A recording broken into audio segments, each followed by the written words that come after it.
Good afternoon, Suchitra ma'am. Am I audible to you?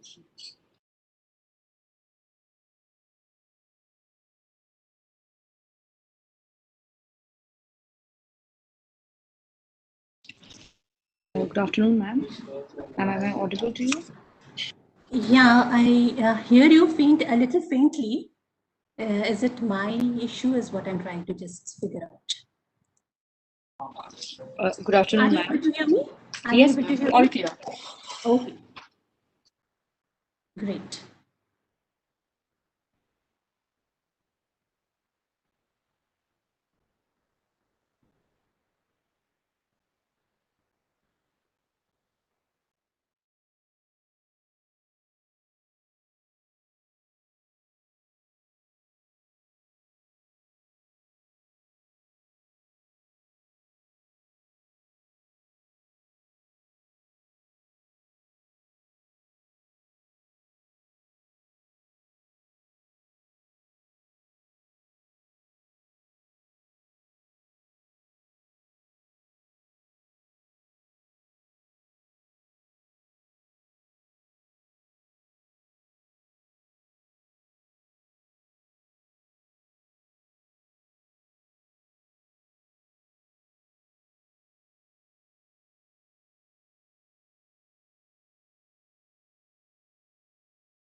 Good afternoon, Madhukar sir. So I hope I'm audible to you.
Good afternoon, Jaya ma'am. I hope I'm audible to you. Yes, hello. You're Good audible. afternoon, ma'am. Good afternoon.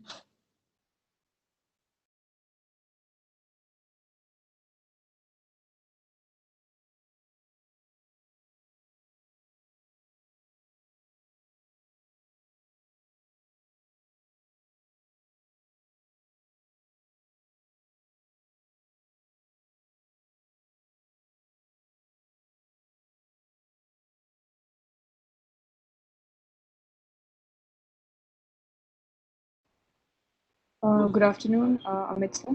Welcome to the webinar session.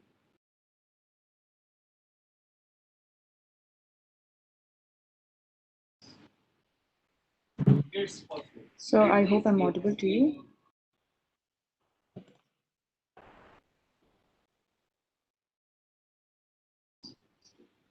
Dr. Amit Kumar. Good afternoon, sir.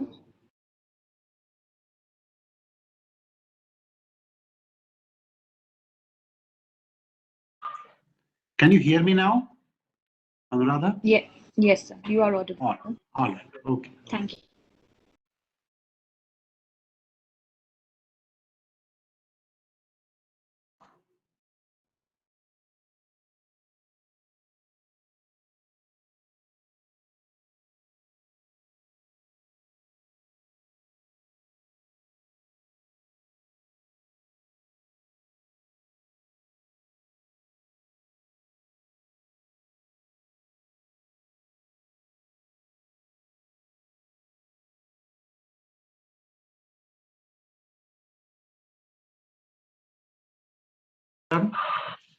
So, Anuradha, for sharing the presentation, what needs to be done?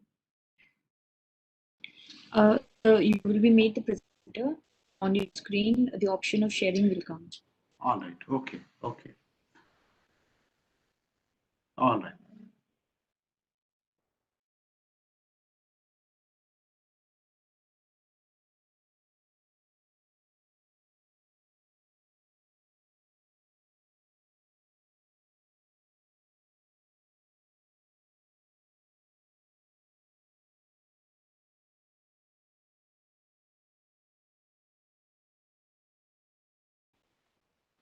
Yes, sir. So the presentation is visible.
I guess Dr. Rishto is left to join us.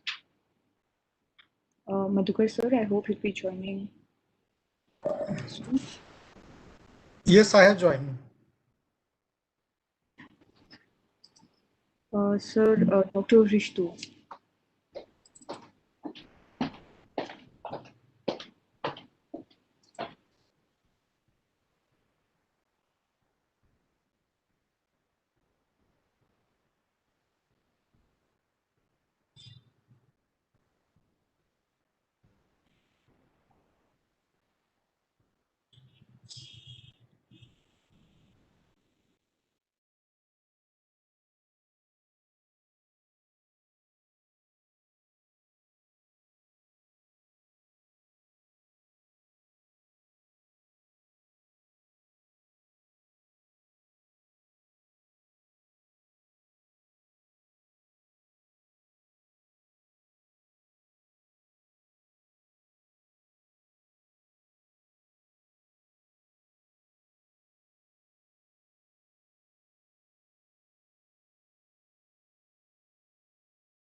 Dr. Ghosh will be joining us soon.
Good afternoon, everyone. I hope I'm audible. Yes, Aradhana. Very good afternoon to all our esteemed speakers also. Dr. Sushma Guleria this side, and good afternoon to all the participants. Good afternoon, Ghosh sir. Thank you for joining us. Yes. Good afternoon and welcome to the webinar on addressing the need for resilience in structures and infrastructure to build back better. This webinar session is organized by National Institute of Disaster Management under MHA New Delhi and Aga Khan Agency for Habitat India, an agency for the Aga Khan Development Network. Firstly, I would like to welcome the patrons of our webinar session. I would like to welcome our Executive Director of NIDM, Major General Manoj Kumar Bindal. I would also like to welcome Professor Chandan Ghosh, who is Head of Resident Infrastructure Division. We have with us esteemed speakers of the session, Dr. Amit Kumar, Team Lead for National Seismic Risk Mitigation Program, Dr. Ashish, presently leading the Diagnostic Division for Walter P. Moore India, Dr. Rishto, leading the Green Construction Program at Aga Khan Development Agency for Habitat, Dr. Aziz, a Senior Construction Management Program at Aga Khan Agency for Habitat, Jaya ma'am, who is Director of Integrated Urban Planning at WRI India, and Suchitra ma'am, who is Head of Planning and Building Department of Aga Khan Agency of Habitat India. I would like to welcome all our esteemed speakers for the session. I would also like to welcome our coordinators. We have with us Dr. Sushma Guleria, Assistant Professor from NIDM, and Madhukar Sanap, Head of Emergency Management, Aga Khan Agency for Habitat India. And on behalf of NIDM and Aga Khan together, I would like to invite and welcome all our participants from multidisciplinary background who have joined with us for this webinar session. Moving ahead with the session, I would like to invite Professor Chandan Ghosh to kindly give the inaugural session. Professor Chandan Ghosh, who is Head of Resident Infrastructure Division, is currently working at National Institute of Disaster Management.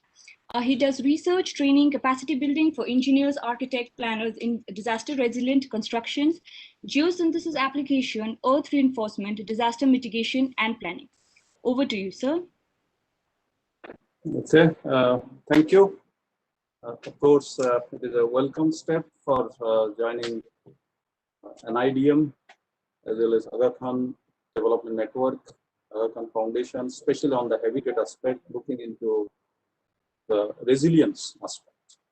And we know that Aga Khan Foundation or AKDN has been involved in many of the projects. Special about that, I know about the NERMP project, isn't it? The 8-9 states through NDMA, where DPR is under preparation. In fact, 2 months back, for more than 1 year, I was in IIT Jammu. So the team visited there also to take Jammu and Kashmir also into that purview to see that what is the current status. So, and in that respect, especially resilience, again, when we go to see that 1995 onward to this date, about 25 years, that the word like DRR or UNISDR has changed to UNDRR, isn't it?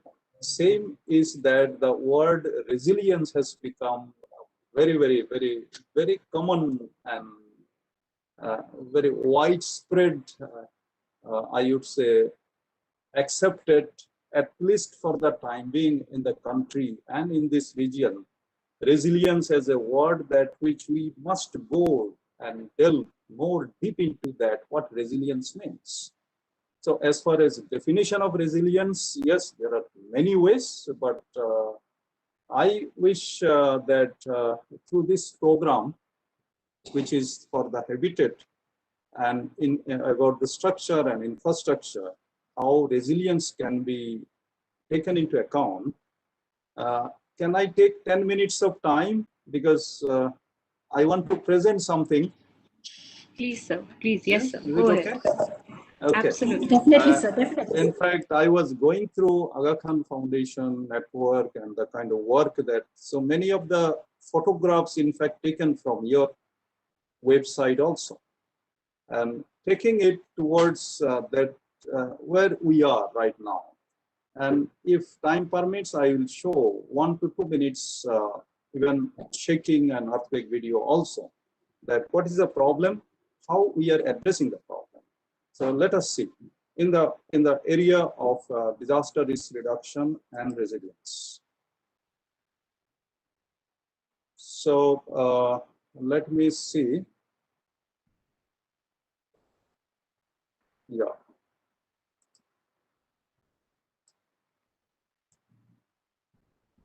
Okay. Just quickly, I'll go through. And, yeah.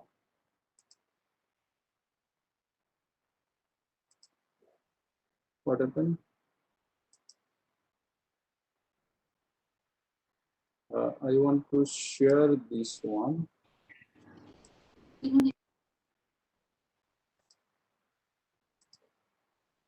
Okay.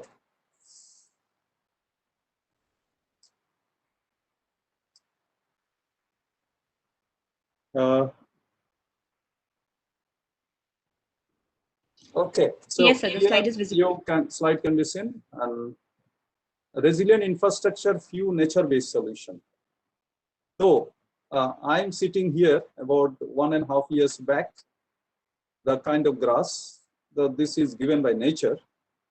And from the nature, we have made these bricks and everything made of nature. Even steel and rod and everything made from the nature only. Ores and mines and everything we have done. But the way that construction is going on, this is a scenario of construction in a posh area, especially in Jammu, that where you see there is no beam, nothing. They have put something over here. They have put something over here, and which has no definition, nothing. But a door frame or window frame they are giving there, and the column that which is giving from the criteria that given in Indian Standard Code available in 1962. If I made 100 points out of that, almost 99% this construction is wrong. The people that who are constructing 100 criteria, out of that all criteria will be no, nothing has been followed here. Followed in a sense of structure and infrastructure, not in terms of quality of the cement or individually as reinforcement that we are using. If you see simply spacing here, which is not as per code. If you see the corner, which is not as per code. And if you see there no beam should not be here. It is not as per code. So, and the kind of jointing that they are, it is nothing.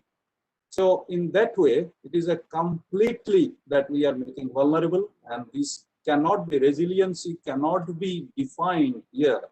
Not that they will not survive till another shock comes there. So this is one aspect.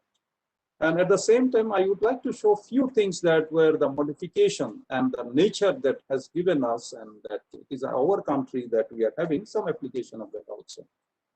I think you can see this photograph. As I said, it is taken from your website.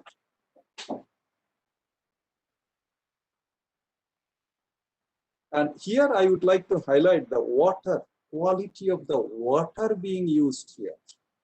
Color itself is an indicator that it is not a healthy water. So using this grass as a floating, it can change the entire water color. I'll show you one application.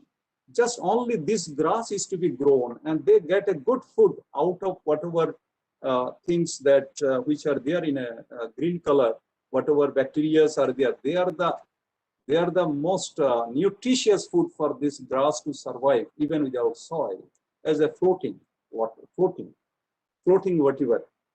So this grass can be cleaned, and also I'll show you how not this grass, this water, but here the water here, it is probably not having any touch with the ground. But there are many ponds in our country, in the city. Most of the cities are defined by lakes. When it is lake, then there is not only this grass, but also there is another product which are being used now extensively. In 10 to 15 days of time, only you have to give us that what is the size of the lake. 1 acre, 2 acre, 10 acre, 100 acre. And there is one natural medicine, you can say medicine what is not right. There is a natural product made of the herbs and other things from India. And once if that is being used, that entire water can be made crystal clear, just like a mirror. I'll show that also in 10 to 15 days of time, how things are happening when lake is having connection with the ground along with and it ensure water recharging also. So this is one aspect that to look into nature-based solution.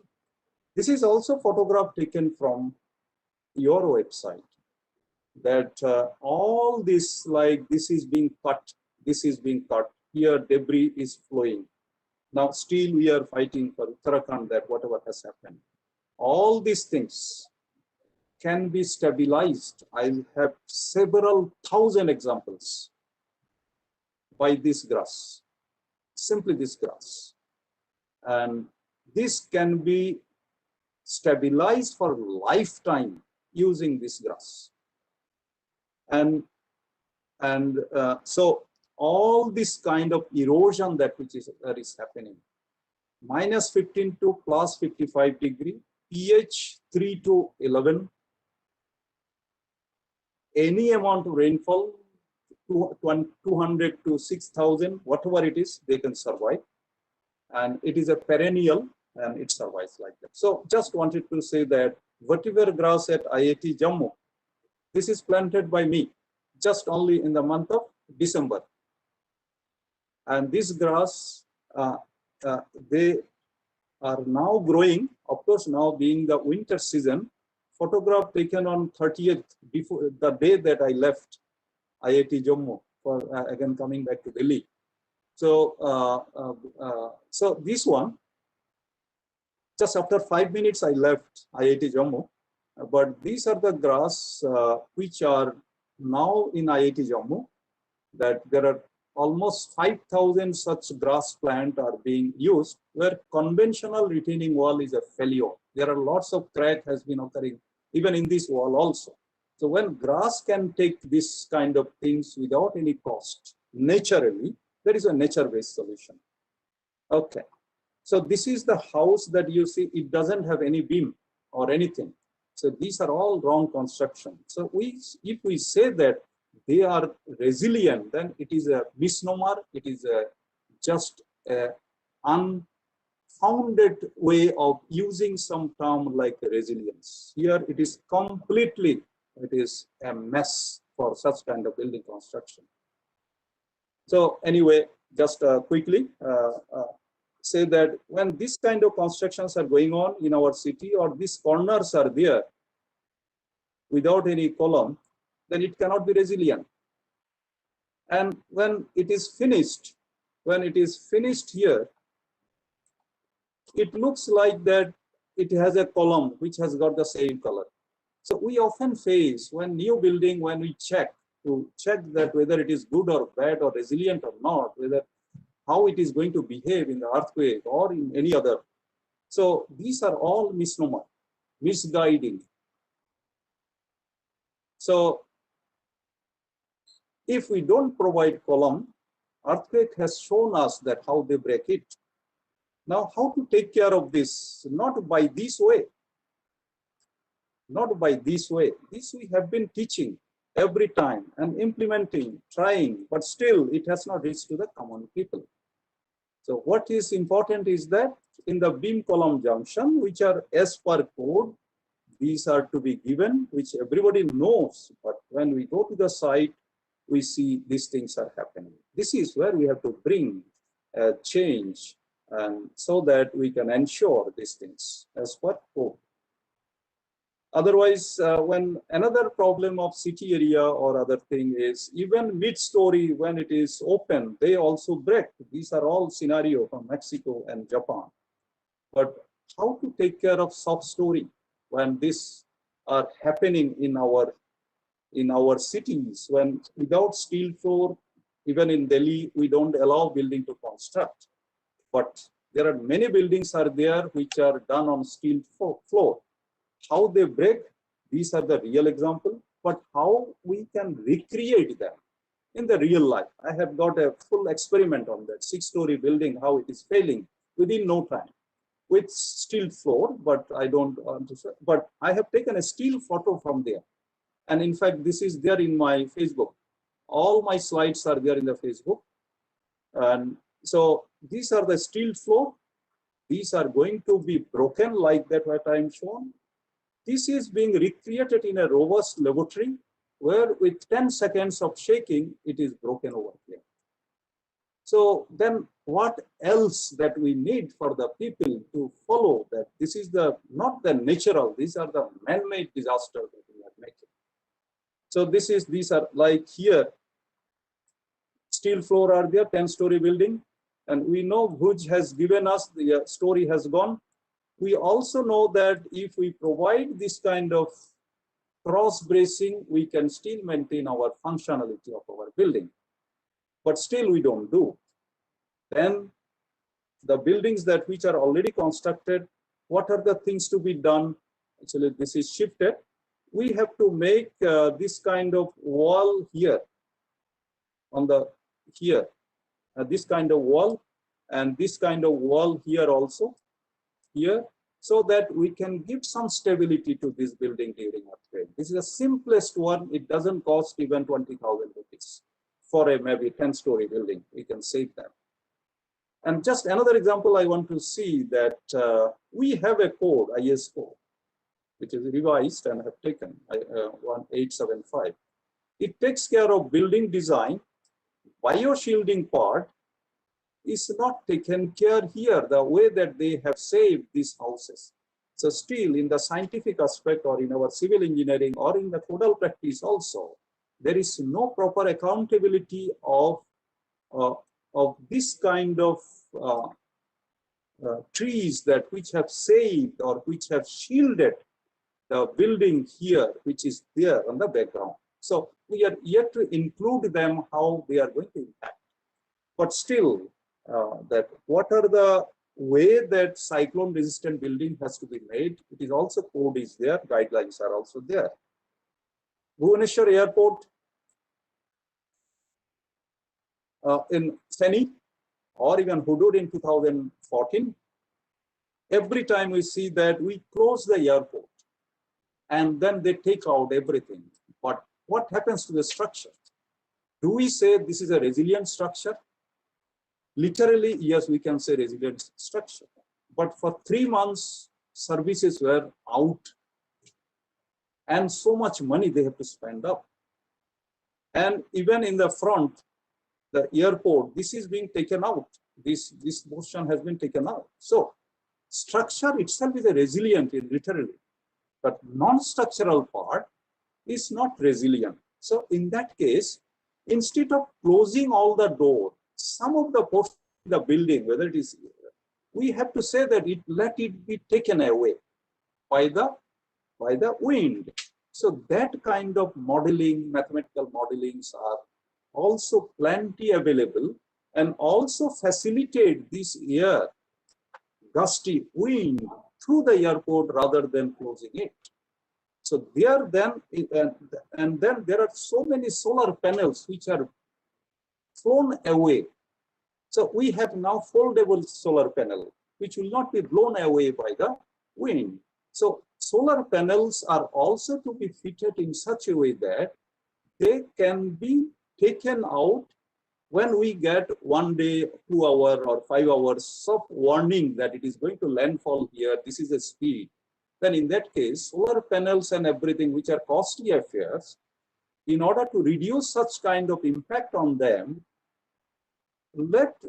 should be some approach to unfold them, fold them rather, and keep it in one safe place, allow the, say, cyclone to pass maybe next 2, 3, 4 hours. So some of the things have to be done in our thing also. Anyway, just to bring that another change, because I see that Aga Khan Foundation is also doing a lot of things with the biomass management and safe sanitary and other things. This is a conventional one. Safety tank. We spend minimum 2 lakh Indian rupees, 2 to 3 lakh Indian rupees to make this safety tank. Whereas the backside, you see, safety tank can be replaced with geomembrane, geosynthetics, geomembrane. And size-wise, it can be, generally we make around, say, 5,000 liter, 10,000 liter for average family of 4, where we spend minimum 2.5 lakh. Whereas for this kind of things, which can be placed inside the earth with separate chambers and everything, this doesn't cost even 10% of that what we have made. And capacity can be even 5 lakh liter or 10 lakh liter, even much bigger than our elevated water tank. And this can be put inside the ground and we can regulate them like that. Or these days now, instead of spending this kind of thing, because the first thing that during construction we do this safety tank, we use it for water storage purpose. Later on, I put a lead over here.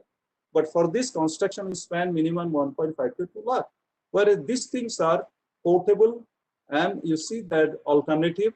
This for 1,000 liter, they do not cost even 3,000 rupees in the market. This is what I just now leave it. This is the water, that lake water that it was seen on 4th June 2020 in Delhi. Then the treatment taken up, and project cost is about 3 lakh rupee. And within 30 days, water has become like this. It is Zilwala Park, Rohini. And this is one of the application that using grass. I have been there here, and one of the house, and how this house has been saved using the community. There no cost, nothing, whatever grass has been grown over here. So the resiliency is not only in structure, in many of the things that we can ensure even by using nature the way that it should be. And there are many examples. These are the whatever grass I took 1.5 years back in IIT Jammu. And when I came in, before leaving, then they are grown like this kind of grass root. And they could become 5 feet, 10 feet even. And these are the whatever grass as a floating, it has cleaned the water, canal water, sewerage water in Calcutta. This is that grass. Even you can see that sludge, or even we spend, or we have reserved so many thousands of rupees for making toilet in our villages. And 8 or 9 or 10 such whatever grass also can ensure such things where, you know, instead of 12,000, where naturally it is taking care, the leachates and everything is taken biologically by the plant through its root. So there are many such solutions are there, as I mentioned over here, okay? And this much they can grow, and they can withstand without any technique or technology that we know, even 60-degree slope, whereas normally soil cannot. We don't have to use this kind of wall. We simply use this grass. This is a scenario taken from Agartala, Tripura. This is a scenario that taken from Guwahati, live application. These are the erosion, and this is where vetiver grass is being grown, same stretch. Anyway, okay. I think I have taken, but grass can be thrown also. It can be grown like this. It can be grown like this also. It can be grown like this also. Anyway, okay, I think I have taken too much of time, but there are lots of applications like this which are taking, not all kinds of vetiver will do the same thing. And so thank you. The last but not the least example is that erosion control. This is in West Bengal. See that how Mandega worker use vetiver grass to save the same water body is here, and how it has been made part and parcel of the life. You can get all these things in my blog as well as my Facebook. Thank you. Thank you, sir. Firstly, thank you for the inaugural address as well as sharing such informative presentation on resilient infrastructure, few nature-based solution. Once again, thank you, sir. To address the opening note for the session, I would like to invite Suchitra Roy. Ma'am Suchitra heads the Planning and Building Department of Aga Khan Agency, Habitat India. Ma'am has 18 years of experience in housing, sanitation, environment, and livelihood. Ma'am leads the work undertaken in the built environment with special focus on building resilience in settlement and communities from disaster and climate change. Over to you, ma'am.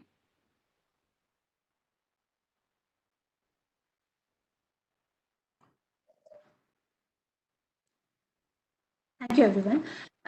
Welcome to this session that we try to organize around addressing the need for resilience in structures and infrastructure to build back better.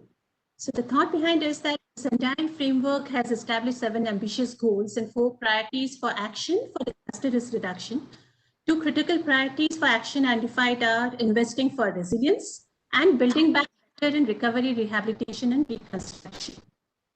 The definition of goals identifies the need for substantially reducing disaster damage to critical infrastructure and disruption of basic services, among them health, education facilities, including through developing the resilience by 2030. So even SDG 9 calls on us to build resilient infrastructure and promote inclusive and sustainable industrialization and foster innovation. Dr. Ghosh has already set a great, context through his nature-based solutions towards the innovations that we can look forward to. India has been very prone to disasters for centuries. Earthquakes, winds, floods, thunderstorms, cyclones, landslides, you name them. And in the last 2 decades, there have been many. And these have been major natural disasters which have resulted in loss of many lives. The damages which have been wrought by them in the structures and infrastructure have resulted in a need for huge investment in building them back. Aid and funding agencies have partnered in the reconstruction.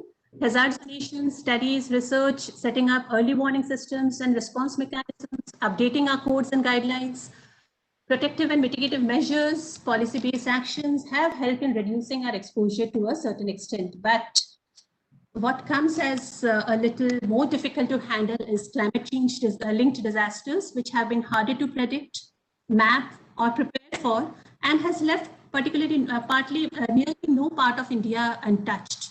The very sad event that we faced recently with the glacier burst that happened and the devastation in its wake is a sad reminder of what it means.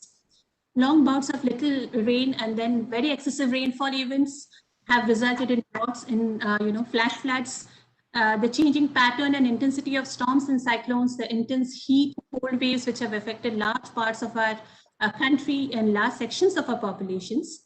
While the hilly states are extremely vulnerable, the plains have also witnessed the impact of climate change in a large way. Droughts in Maharashtra, the Mumbai floods, the recent flooding of all our cities, most of our Indian cities, which has been mainly because of climate change induced and man-made disasters.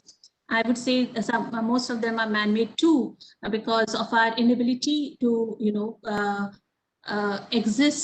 inability in our existing infrastructures and services to cope with these sudden unpredictable events. The dilapidation of our structures and infrastructure in our cities clearly establishes the need for us to explore and build them back much better. Some emerging critical dimensions in building better structures and infrastructures, which we have the opportunity to explore today. With our panel of experts on this webinar, we have a great panel with us with multiple years of experience and multiple a variety of experiences that they bring in to this table. And some of the critical dimensions that we would be exploring today is our existing structures and infrastructures need to be resilient to the predictable as well as the unforeseen disasters as the newly designed ones. There is a need to retrofit our physical assets, the existing ones, to prevent their collapse during disasters. Adaptation and resilience upgrades will require investments, but it is necessary for us to take into account that on average, every dollar spent in prevention will save up to $5 in recovery. That means for every old infrastructure saved, you save those many dollars in building something new again and optimizing the need for new infrastructure investment. So talking about this, we have Dr. Amit Kumar, who would talk about how resilience is built through retrofitting, a structured approach which has been adopted by AKDN. We also have Dr. Ashish Sapre from Walter Moore, who talks about how urban India can be retrofitted, what are the opportunities and challenges. Addressed by our panel today is whether recovery policies need to be aligned to climate agreements on reducing emissions and environmental sustainability. Climate resilience investments shall have to be the definition or the focus for all future investments that we make in our infrastructure. Green social infrastructure seems to be the way ahead, keeping in mind the climate change and the challenges that are being thrown towards us. Speaking on this, we have Dr. Risto Dikansi, who will be talking about reducing emissions and how we need to build green. And we have Aziz Hussain, who would be talking about, who would be sharing with us his experience in future-proofing our infrastructure. And he will speak about specific measures from AKDN Health Infrastructure Project in India, a major large project that we are developing in Mumbai. The third critical aspect that we look at, which Dr. Ghosh has already established or contextualized in the beginning, is sustainable solutions at local levels, which are decentralized, inclusive, innovative. Nature-based solutions promise to be an approach to be looked into in a major way. And we have with us Jaya Dinder from WRI, who would be talking about innovative nature-based solutions for sustainable infrastructure and settlements. On an average, we have around 20 minutes for each speaker, and I would really request them to stick to their time so that we can all hear all of us panelists in a way and engage with them. I'll be summarizing the key takeaways at the end. And over to you, Aradhana. Thank you, ma'am. Thank you for giving a background and a backdrop about the webinar session, as well as highlighting the importance of Build Back Better. Thank you, ma'am. Moving ahead with the session, I would like to invite the first speaker. We have with us Dr. Amit Kumar, who is serving as team leader for National Seismic Risk Mitigation Program. Currently, he is coordinating the Safe and Resilient Coordinator of Global Aga Khan Agency team. He has significantly contributed in Aga Khan Development Network-led Disaster Management Initiative Program to set up disaster-safe and resilient infrastructure system across South and Central Asia. Over to you, sir.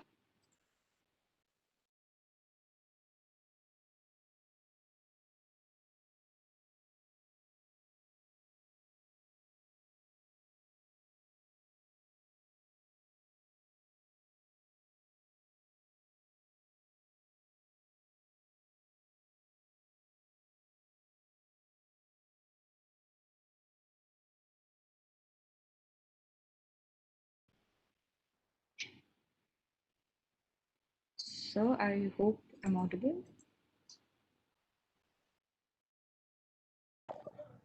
All right. Okay. So I was mute, in fact. So sorry. So I'm going to discuss. The title is quite clear, that AKDN approach towards the resilience through retrofitting and the DRMI methodology. So this is. So the coverage of the presentation will be the chronology of institutionalizing safe and resilient infrastructure in AKDN, and inception of disaster risk mitigation management initiative, and what was the objective, and how that it has taken its course towards the safe and resilience of the infrastructure, and seismic risk assessment and retrofitting approach, and what is the way forward that has taken because of the DRMI.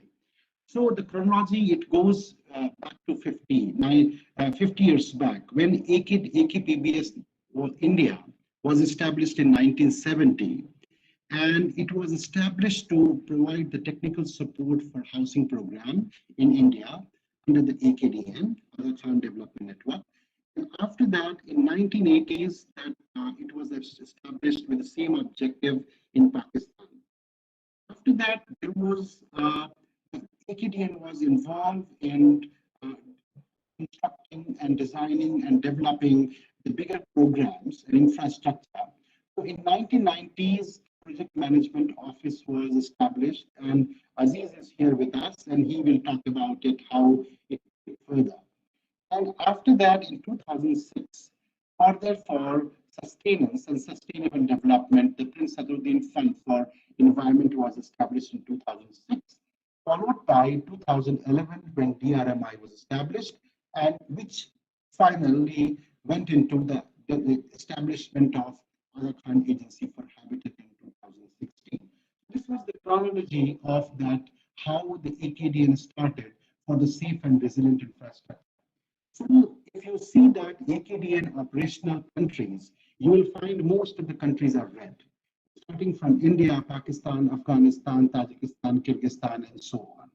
So these all countries have witnessed major earthquakes, the classic earthquakes, which had experience of colossal damage and losses. So our operations are largely concentrated in these areas, which is highlighted, like India, Pakistan, Afghanistan, Tajikistan, and Kyrgyzstan. So in 2005, that was the turning point when the Kashmir earthquake really jolted, and it made us to think that how we can sustain our operations in these countries, and whatever the construction and infrastructure that the AKDN has developed is going to sustain. The second is that it was felt that we need to mainstream disaster risk reduction in the AKDN operation, and need to have comprehensive approach, because Professor Ghosh, he was talking, and it was coming to my mind that is that science and technology, or it's innovative, and it's more about the art of mitigation that we need to think about it, and how we include the different spectrum in the spectrum of our society for the mitigation planning and development. That is the basic reason also it was accounted. Robust institutionalization for DRR across agencies. So now it is very clear that AKDN, it is very inclusive. The DRR is very inclusive into the development program, and everybody is accountable for disaster risk reduction, and responsible and accountable for continuity of operations. And multi-hazard approach for disaster mitigation. So initially, the disaster risk management initiative was the earthquake risk mitigation initiative. But later on, looking at the disaster and the spectrum and ambit of the disaster, it was taken that multi-hazard approach. And this is how that the DRMI was established. And the basic mandate of this program was that mainstreaming the disaster management into AKDN development programming, and how to accelerate the risk reduction for emergency preparedness across South and Central Asia. So programmatic area, if you see the three things, three pillars. One is the risk assessment, second is the structural safety and engineering, and third is non-structural safety and preparedness. So risk assessment sets the premises for your defining the rationale, understanding the reason, and then going for the structural and non-structural safety and preparedness. In a structural safety and engineering, seismic retrofitting design and assessment, non-structural hazard mitigation, safe planning and construction design, technical support in structural safety and fragility assessment for vernacular structures. And non-structural safety, as you know, it is more about response capacity enhancement and policy advocacy and training and capacity building.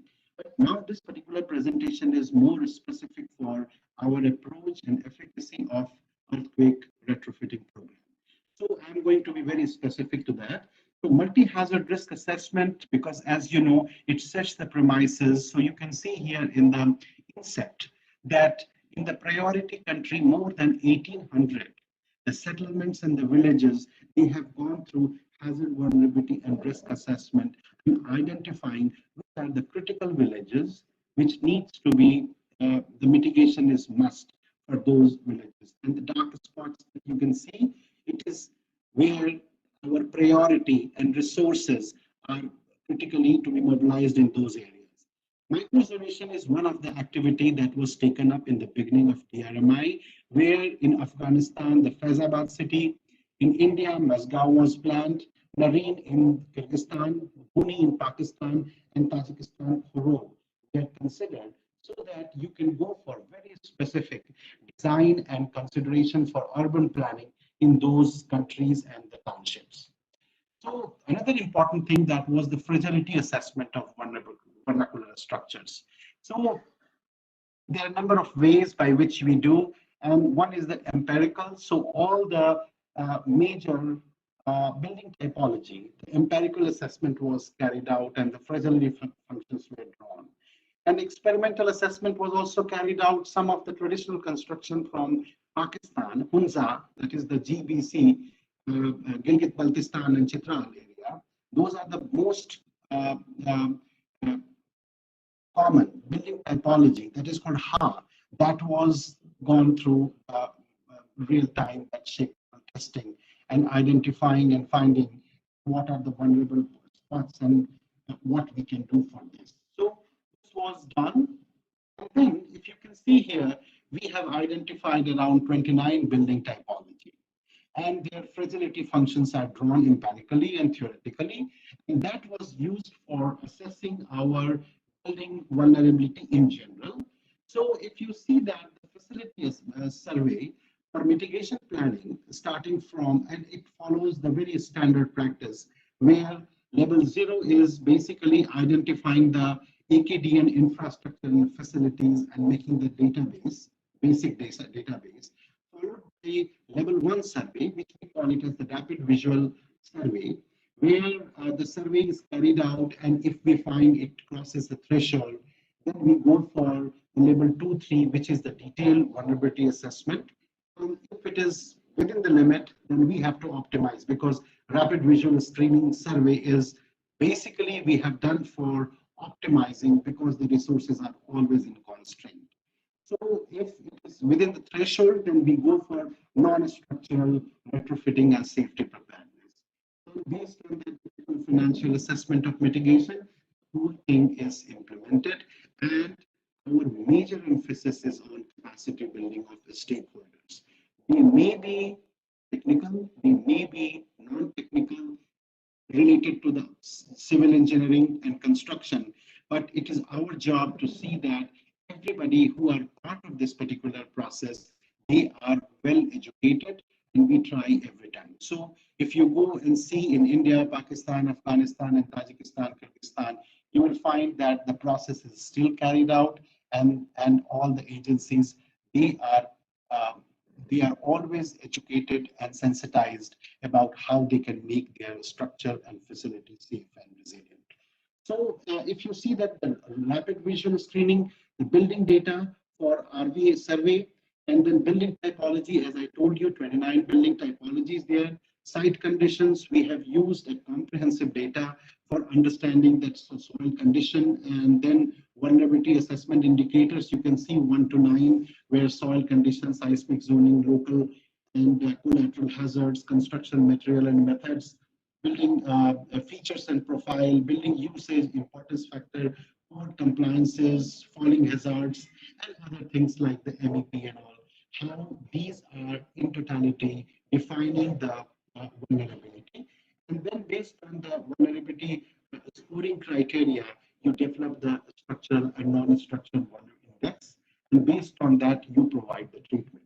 If you find it is below the above the threshold, then you go for detailed vulnerability assessment, and then I will tell you that how we go and we do that our assessment. So here is the report. It comes like this for all, and we have done around 6,000 structures across this South and Central Asia that we have done the RVS, and we have used it for mitigation planning.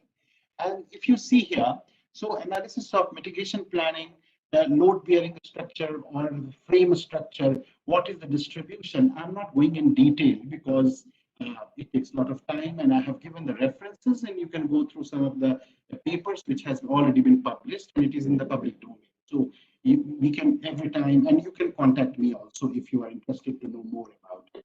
So different type of things that usage wise, what is the distribution in each country that has been defined. And then you can see here that structural and non-structural vulnerability and their distribution across the countries. So you will find that Pakistan, Afghanistan, and Tajikistan, they have almost like the red zones you can see, which is having the highest structural vulnerability.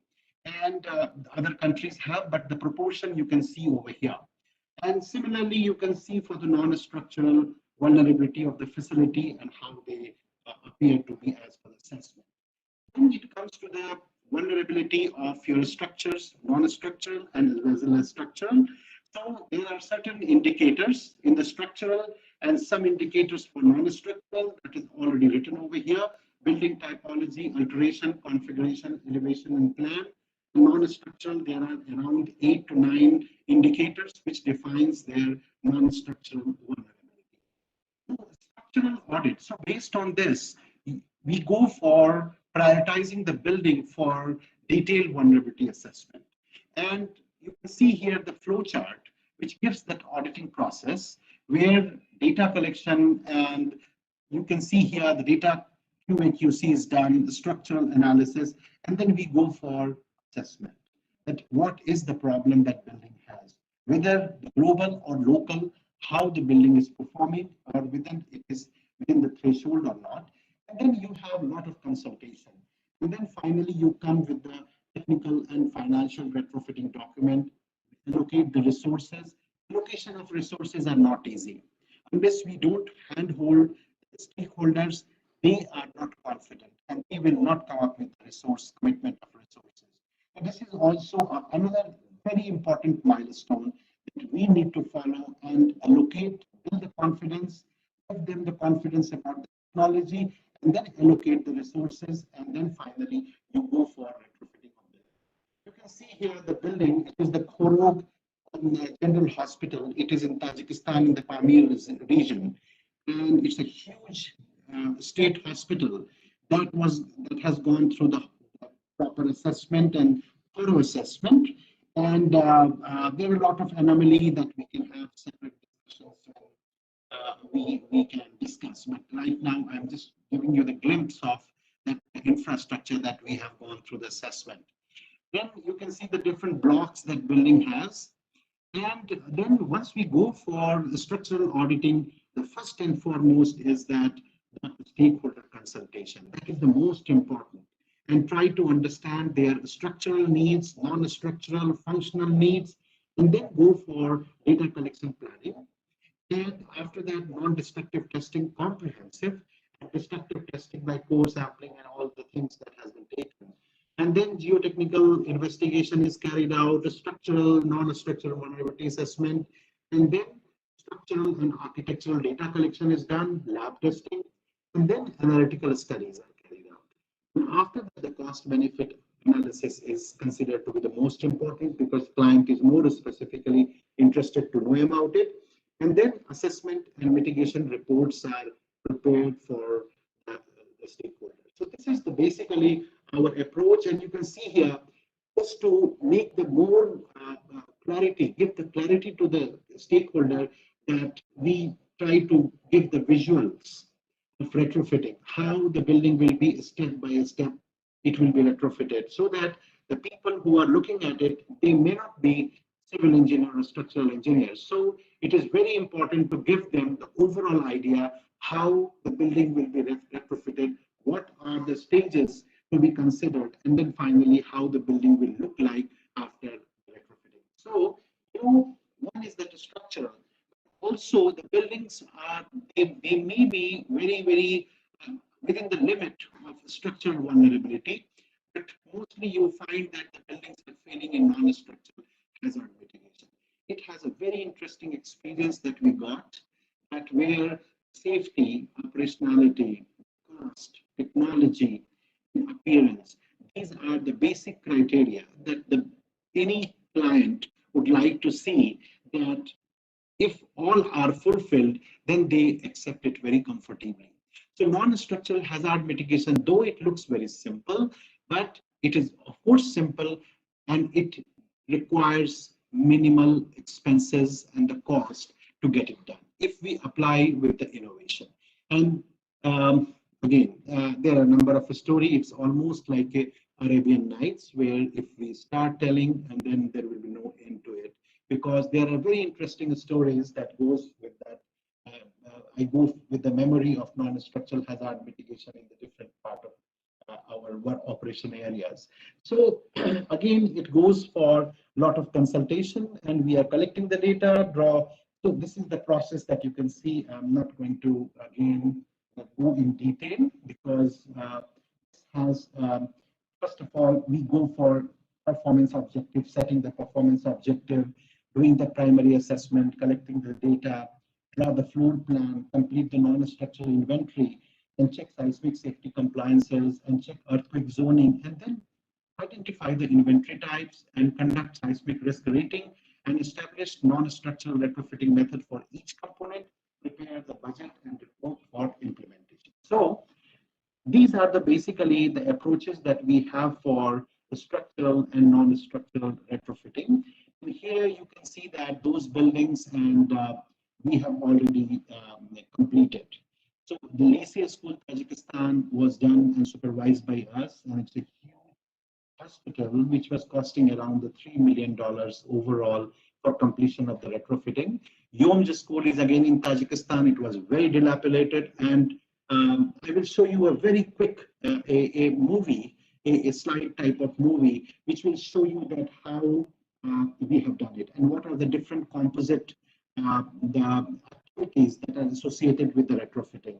And then Mundra School, of course, this is in India, and that all assessment have been carried out. Petroga School in Tajikistan, and then Sagram Hospital in Pakistan.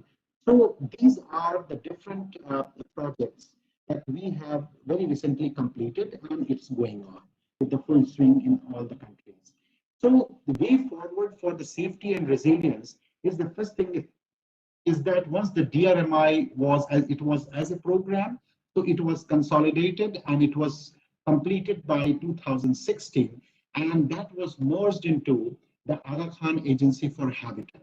So this is one of the strong pillars which created the safety and resilience with the Aga Khan Agency for Habitat. So institutionalization for safe and resilient infrastructure is one aspect. Capacity building and advocacy, as I was discussing, for the safer construction and retrofitting of existing vulnerable structure are the second very important aspect of your safety and resilience within the AKDN ambit. And risk-sensitive urban and rural planning. So next presentation, you will be hearing more about that risk-sensitive, how urban and rural planning is planned with AKDN. Research and development, cost-effective but innovative mitigation solutions, and technical support to AKDN other stakeholder is the most, because especially in Tajikistan, Afghanistan, and Kyrgyzstan, it is the AKDN and ACA which is hand-holding the government agencies and providing all technical support in such type of work. Mainstreaming safety and resilience in development planning is another aspect. And technology demonstration and promotion is one of the key area. Maybe some other time that we will be talking and we will be giving the idea how we do it. And the networking and coordination for safe and resilient infrastructure development is the way forward. So these are the way forward that we have for the safety and resilience, which emanates from disaster risk management initiative program. So I will have a very quick a movie. I will show you that how we have done that retrofitting of buildings.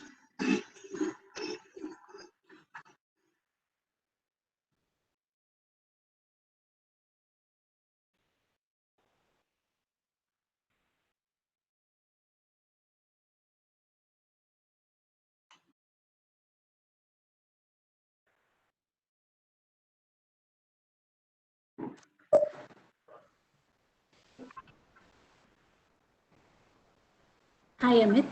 In the interest of time, can we reserve this movie for the end, if you do not mind, while we move on to the next panelist here? Yes, yes, we can definitely do that. Yes. Yeah, thank you so much. I think this is what that AKDN approach is for safe and resilient infrastructure development through the retrofitting of in buildings and structures. So this is all about a glimpse of what we do right now. And so now I hand over to Sucharita.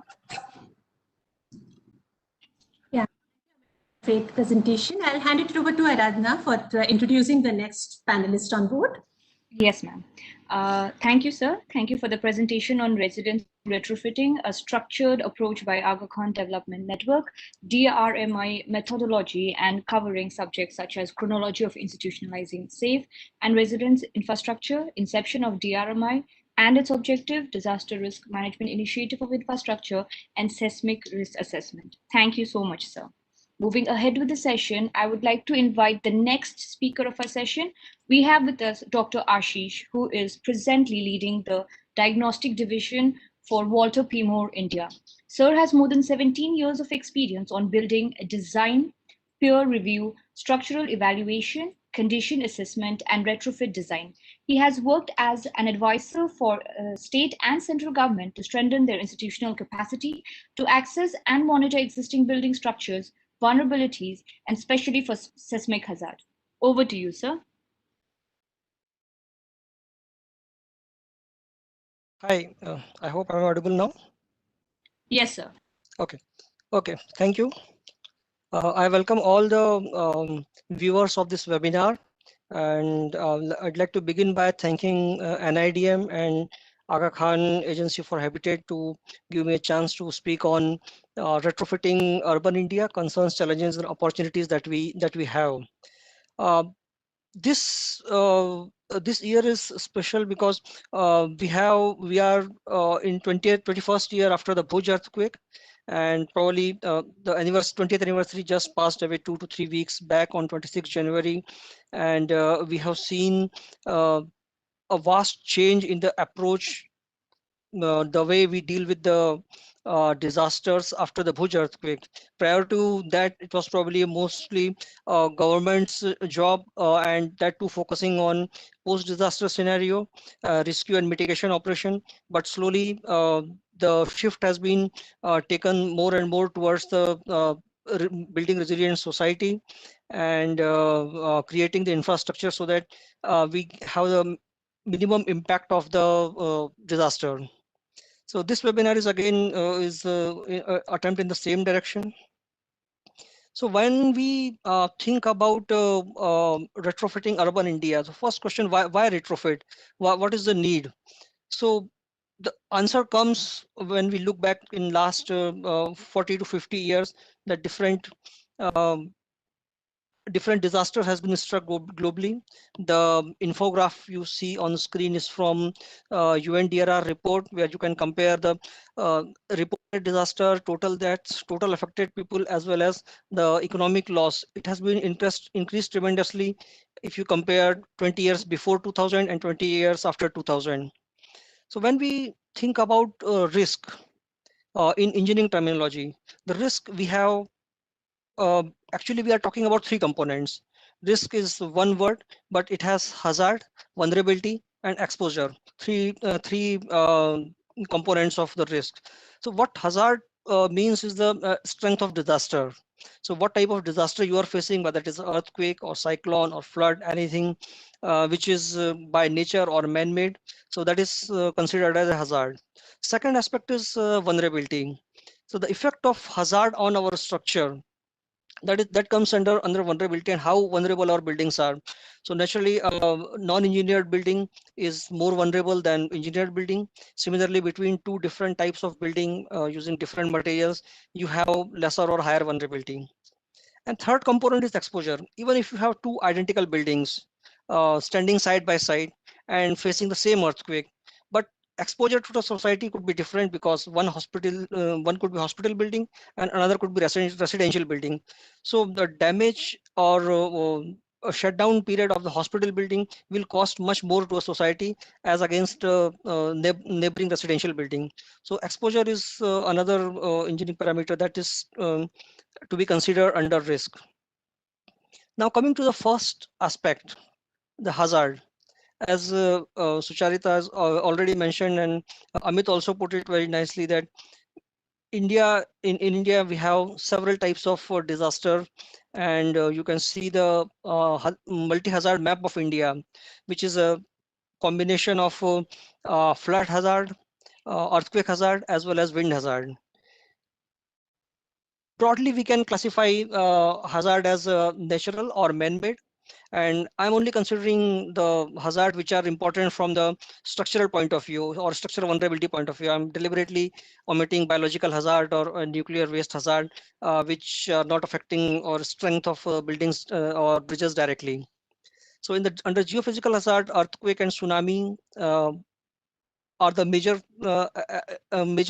component, as well as landslide. But landslide is also caused by hydrological hazard. And again, under hydrological hazard, you have flood, and the new recent phenomena, which you can say is around 20 years old, 25 years old, is urban flooding. So this is something common between hydrological, meteorological, or man-made hazard. Under the meteorological hazard, storms and cyclone are the big troublemakers for us, and you can say that they have some connection with the man-made hazard of pollution or climate change, although direct connection correlation is not yet possible, but still we can feel that the way the frequency of cyclones or frequency of a storm, as well as their intensity, is really increasing over the decades. So how does these hazards affect our structure? So a building which is facing multiple hazards in its lifetime, it is designed for all to face all those hazards.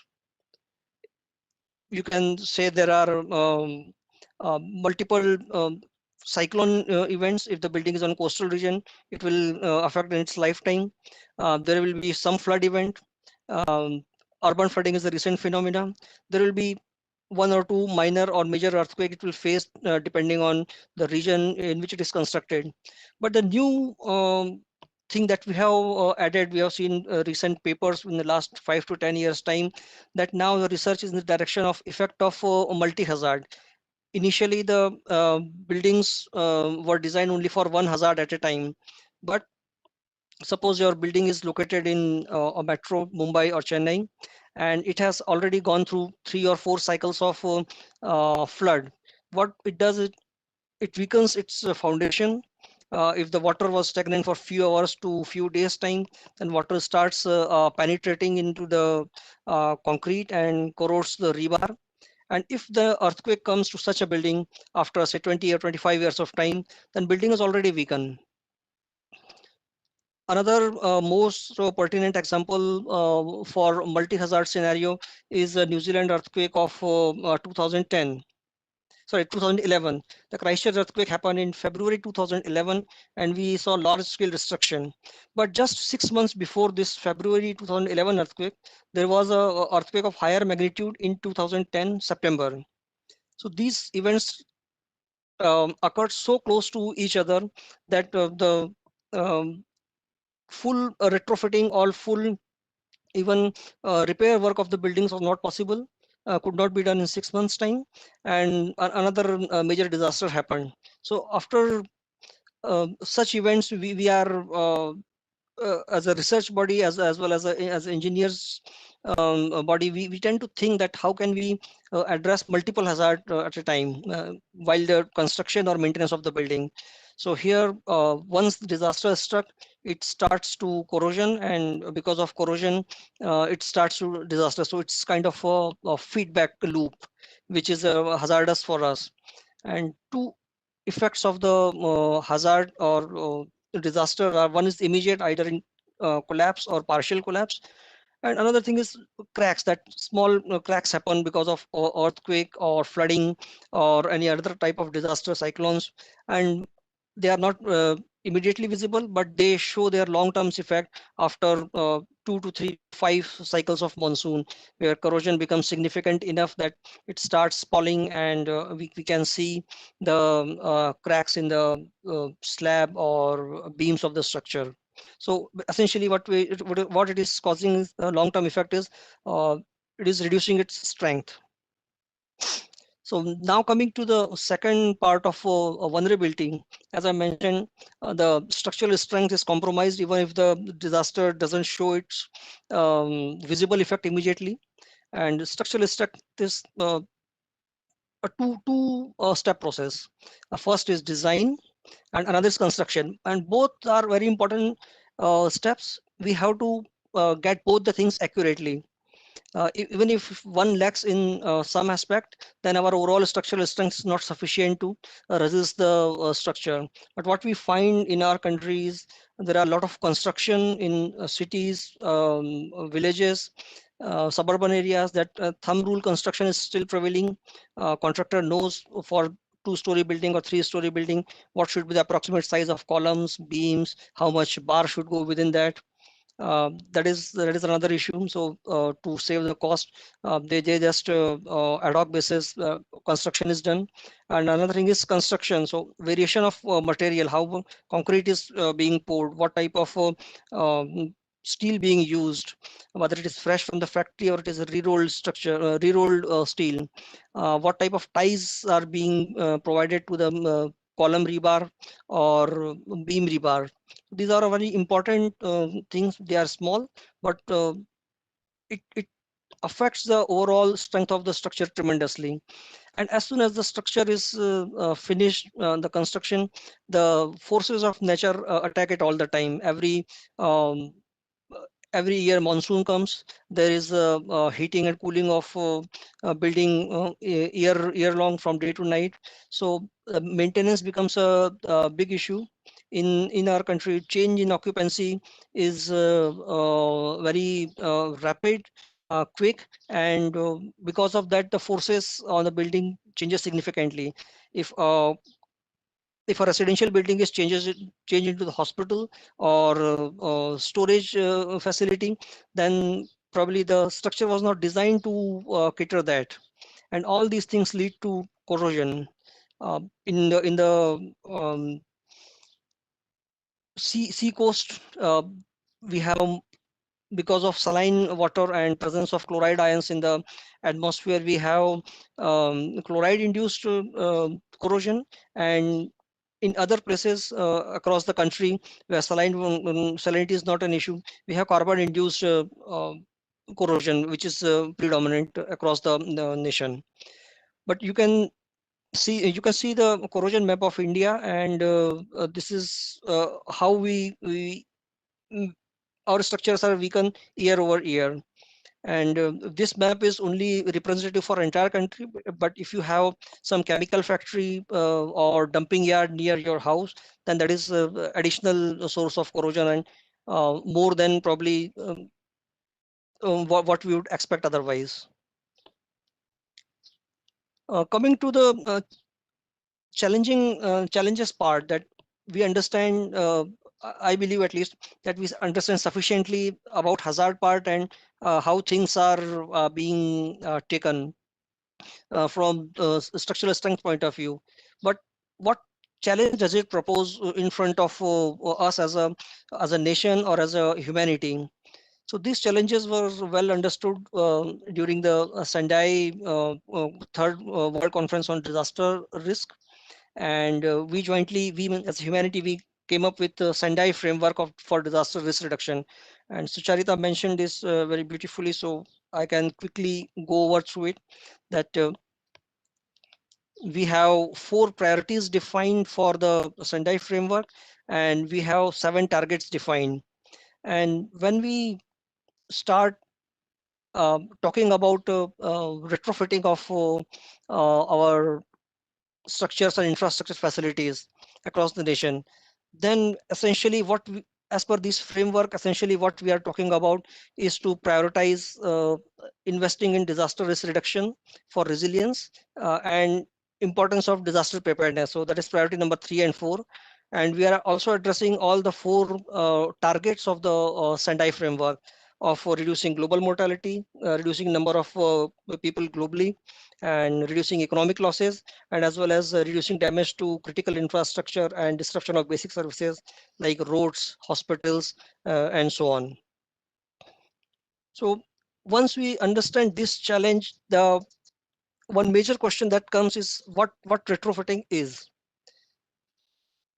We have a lot of different understanding of different use for the word repair, rehabilitation, retrofitting. But let's understand the clear difference between them technically. So you can see when the structure is built, and y-axis is strength and x-axis is time. So as the structure goes in time future, then its strength starts reducing. So if the structure quality is good, this reduction is less, and if structure quality is bad, then the reduction in strength is faster. But at some point of time in future, let's say a disaster strikes. So how it affects the structure is immediately its strength is reduced by a significant amount. Now this if the structure is not totally collapsed or partially collapsed, it is still repairable, then there are 3 possibilities arises. So first is to repair or strengthen the structure such that its final post strengthening strength meets with the original strength at that time. So that is called repair. But if you want to achieve this thing and strengthen the structure such that it meets the original intent of the structure when the structure was originally designed, then that is called rehabilitation. And if you want to go further away, higher up in strength increase, and find out what's the current code is recommending, because the difference is since last 3 to 4 decades we have identified that the codal requirements are going higher up in terms of strength requirement, be it seismic, be it dead load or live load, be it wind load. As we are understanding more and more about effect of these forces on the structure, as well as having better data, engineering practices are putting higher limits on structural strength. And as we go away in the time, strength is going down, but stringent requirements are being imposed. So we have to take a judicious call between these 3 retrofitting, these 3 strengthening approaches. And just have a look at a hypothetical scenario. Yeah, so we are assuming that just before the striking of disaster, we started retrofitting our structure. So how much benefit it does gives to us. So once you can see that after the disaster, the strength reduction is maximum for the original structure if it is not touched at all, and it is somewhat less for rehabilitated structure, and it is minimal for retrofitting. And this is the graphical representation of what Sucharita was mentioning, that every $1 spent for the retrofitting or preemptive action saves $5 afterwards or after the disaster. So this is the schematic view of justifying that statement, as well as putting case for taking preemptive actions. Now, I'm glad that Amit reduced my burden a lot by talking a detailed process of identification of buildings to retrofit. What is the process? So I'll quickly go through uh, what is special about urban needs, and how can we go about it. So the most difficult task is we have limited resources and we have to prioritize the building. We have large number of buildings in the cities. Uh, Many of them are under government's ownership, and vast majority of them are under private ownership. So, and also their range varies from very dilapidated to very good buildings. And the cost benefit analysis is something we have to do for the buildings. So what should be the approach of it? Suppose if a municipality decides that we have to retrofit all the schools and hospitals in such a way that in post earthquake scenario they can be used as a medical care center or rescue center. So all those schools first need to be visually surveyed, identified what are the problems, existing problem with them, and then structural strengthening solution should be posed. So this is essentially a two-way methodology. One is the rapid visual survey, where we have large number of buildings, and within the building typology, there's a large variation on material in terms of ages, in terms of access. So access is very important because many buildings have access problem. You can't access all part because the building is in operation. People are living over there. Some part of are hidden behind the some facade or false ceiling, and then occupancy, we have a large variation within that as well, and we have very limited time. Typical time for depending on building size and available manpower to survey the building and number of buildings you want to survey, it may be uh, half or to at max half day. You can't spend more than half day on that, and that is something where a challenge comes to design these surveys. And second, detail assessment is something which Amit has explained very brilliantly from very first step to the last step, so I won't take much time into that. And after understanding the concerns and challenges, let's find out what opportunities are there in terms of new jobs. First is, if we focus on um, preparing our society for more structures, more being more resilient from disaster point of view, we have to have very high technical knowledge of hazard risk model. We will need engineers and other experts to create data model for seismic or flood mapping event, or we have to develop early warning system. One of the project that Amit is working on as NSRMP as of now. So that is one major advantage in investing in these lines. So the second thing is new material research. As um, we learn more and more about behavior of concrete, steel, wood, masonry, then new material research has to be there, and we need to find out a solution to minimize the effect of forces of the nature. And a third is a diagnostic engineering, which is a specialized field. It's slowly upcoming, and this will play a big role in retrofitting our structures. Uh, while we talk about high technical jobs, there is still a lot of possibility for skilled labor forces, because the currently our labor market is the people who are creating or buildings in making the concrete buildings or steel buildings. The retrofitting of the building will need a step higher than that. And one more opportunity I find in terms of the new manufacturing, the materials which are researched that need to be manufactured and supplied in a vast area. Second is there is opportunity in legal framework. So RERA has done a wonderful job in putting onus on builders and constructors to deliver projects on time and account for the transparency for the financial accountability.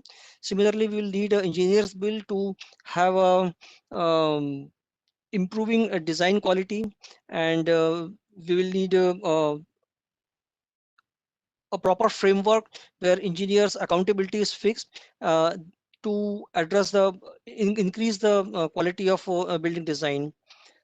Third important aspect is municipality laws are there, are being implemented now. Like for example, Mumbai city has new law, I think around past 2 years or 3 years back, where after every 15 years structural audit should be there for the buildings till 30 years of age, and after that every third year structural audit should be there. So this is a very, very welcome step to regularize the building use. And fourth is policy incentives. We can create the policies where we incentivize the people to retrofit their building, be in a safer structure. It can be in terms of tax incentives, or it can be in terms of insurance incentive. But there are really large amount of vast amount of incentives could be provided to make our cities resilient. And once the city is resilient, how does it benefit us? We, after any shutdown, after any disaster, we'll see lesser shutdown time and lesser impact on social and economical activities and quicker economical recovery. So these are the main opportunities that we can find out if we progress in terms of towards developing a resilient society, a disaster resilient society. And while I started my talk by invoking Bhuj, let's end talk also on the Bhuj. This is the beautiful night picture of Bhuj in 2012 summer, and with better electricity, better road, and better earthquake resisting systems. So there, common people know about importance of earthquake resistant features, and masons and workers are aware about 135-degree bend in shear stirrups. So just like Bhuj is now better prepared for a future disaster. It is a disaster resilient city. We can hope and make entire India in the same direction. Thank you. Thank you, Dr. Ashish. It was a very informative presentation, and the road that has been traveled since Bhuj, very clearly established from your start till the end. I'll be handing it over to Aradhana again for Dr. Ristu. We have overshot our time in a big way in terms of our panelists, and we hope that we'll be able to cover all our panelists who bring in a very exciting content. And I'll request the participants to hold on for a little longer if you found this interesting. We might be overshooting our time. Over to you, Aradhana, to introduce Dr. Risto to us. Thank you.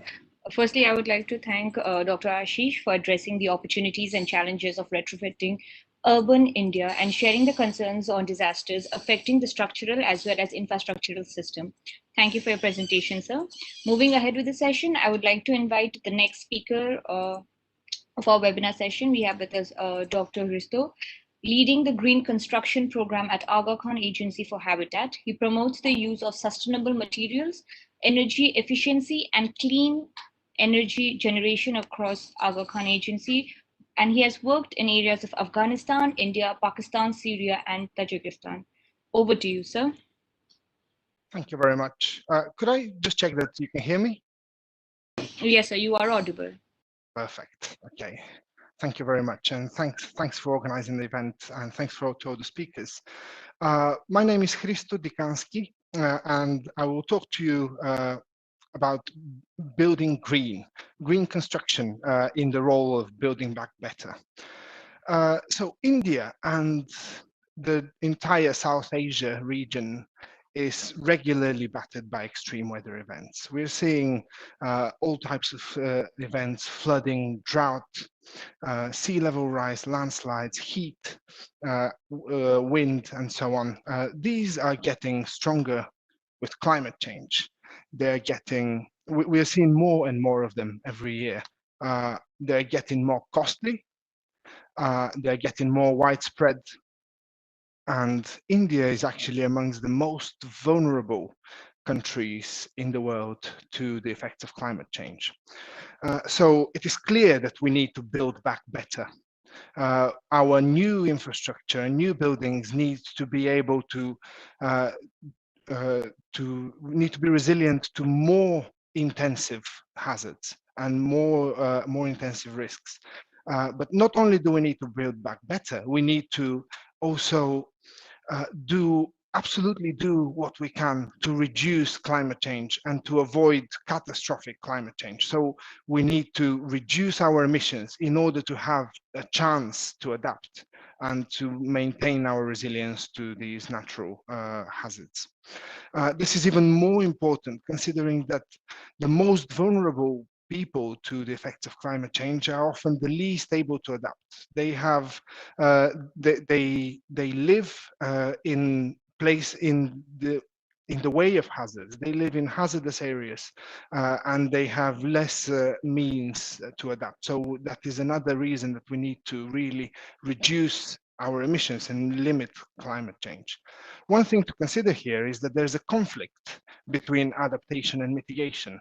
And I've tried to illustrate it here with a simple example. As with climate change, we are seeing increases in temperatures and more heat episodes. We find ourselves using more air conditioning, for example, to maintain comfortable environment indoors. Of course, through using more air conditioning and using more energy, we pump more greenhouse gases into the atmosphere, causing even more heat, which causes us to reuse even more air conditioning. So this is called the positive feedback loop. And there are many such examples. And there is a clear conflict here because an adaptation measure to an increased heat may be to use more air conditioning so that we can maintain comfort in our buildings. But the climate change mitigation measure would be to use less air conditioning so that we can limit the extent of climate change. It is important that we recognize these conflicts to ensure that adaptation and mitigation can go hand in hand. And this means that we must build back greener. This is part of building back better. Reducing emissions from the built environment is crucial. The built environment, whether it is linear infrastructure or buildings, are long life assets. Decisions made during planning and design determine the emissions for decades to come from these infrastructures and these assets. So it is important that our decisions now are really powerful in the future in terms of emissions. Zooming into buildings, buildings are responsible to 39% of the carbon dioxide emissions in the world. So 28% of this is for operating buildings and 11% is to do with construction. So this is the embodied carbon in materials. Zooming into new construction, half of the buildings that we'll have by 2060 in the world have not been built yet. That means that we're going to be having a new city of Mumbai every 3 months for the next 40 years. So this means we have an incredible opportunity to make this a green city, and also a big challenge of introducing even more carbon emissions into the atmosphere. When we look at the information a little bit further, you can see India. India here appears in the third row from the top. Actually, we saw that half of the buildings globally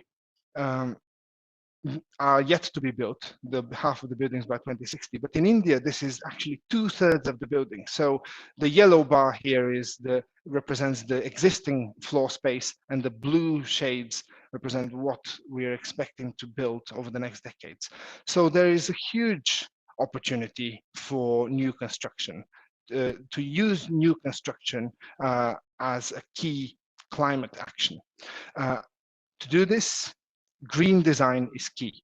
Decisions that we make during design determine decades of emissions from the facilities later on. So what does AKDN do about this? So in AKDN, we have introduced the Green Building Guidelines. So this is a set of guidelines that all our new construction, all our new buildings are now following across our geographies across Asia and Africa. These are guidelines that cover a set of themes, including materials, carbon emissions, the use of energy, the use of water, and of course, adaptation, because adaptation and mitigation must go hand in hand on the organization level as well as on the project level and building level. So focusing on new construction, the overall philosophy for new construction is somewhat counterintuitive, where the greenest way to build something is actually to build nothing. And this doesn't mean to do nothing. It actually means that we should be going back to the principles of our needs. What are we trying to achieve? Is it to provide robust healthcare? Is it to provide good education? Is it to provide safe shelter or something else? What is it that we're trying to, what is the need that we're trying to meet with our new building? And can we meet it in another way?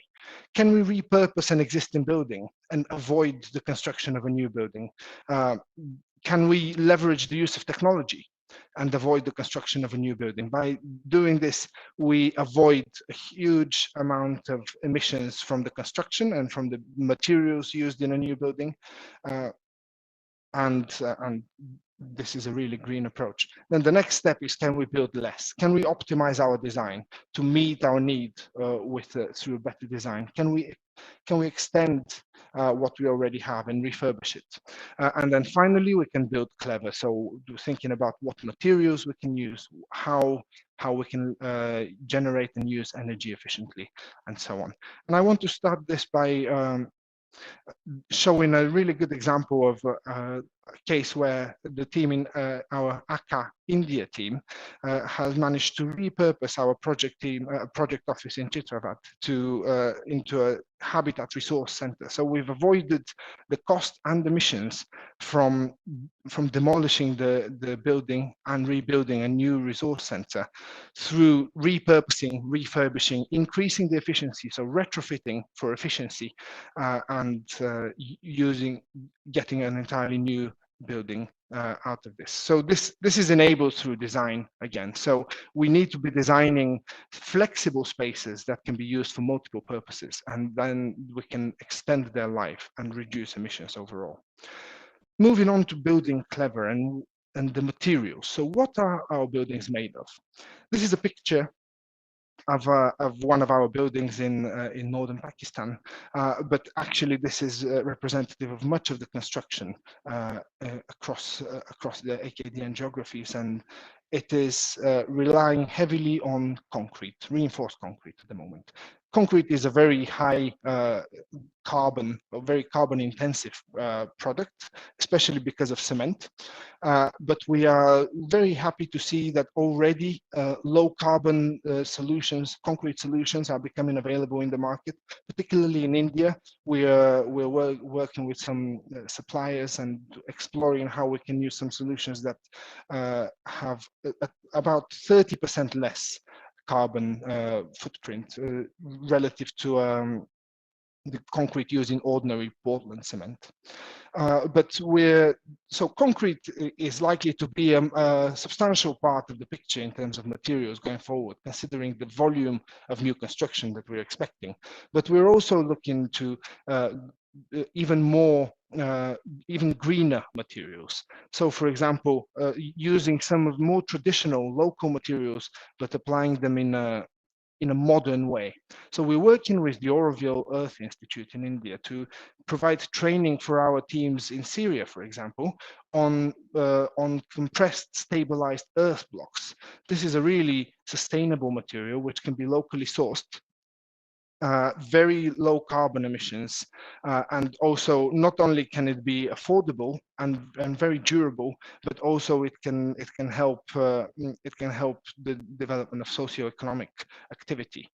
So this is something we're doing with our ACA Syria team, and I'm just going to show you a couple of these examples. Another substitute to concrete is sustainable timber. So it is very important that timber is sustainably sourced. So we're putting in place safeguards to ensure that any timber products do not contribute to deforestation. But once this is ensured, the use of timber in construction can be a really powerful way of reducing overall carbon footprint of our built environment. The timber locks in carbon within the building structure, and actually the building can become carbon neutral or even carbon negative over its lifetime. We're exploring how we can start doing this in a sustainable way in India, starting with solid timber, but then hopefully we'll be able to move on to engineered timber products like glulam or cross-laminated timber. Enough about materials. So talking about energy use, we have two main aspects that we talk about around energy use. Firstly, it is reducing the amount of energy we need. So we can do this through natural ventilation, for example, choosing the building orientation, the color of the building, so using reflective paint to reduce the solar gains of the building, the use of shading. So all of these take both adaptation and mitigation hand in hand. So we're reducing the amount of energy and emissions, but we increase the level of comfort in the building through natural measures. And of course, there will be some element of mechanical equipment needed, and we meet this through an efficient procuring and specifying efficient equipment. And so all of this helps to reduce the energy, but then the question is, where does the energy come from? Currently, the energy comes either from the grid, or where the grid is not reliable or not even available in some remote locations, we generate it using diesel generators.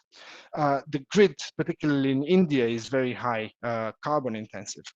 So we're already starting, in ACA, we are developing our decarbonization investment plans over the next few years to become net zero as an agency over the next few years.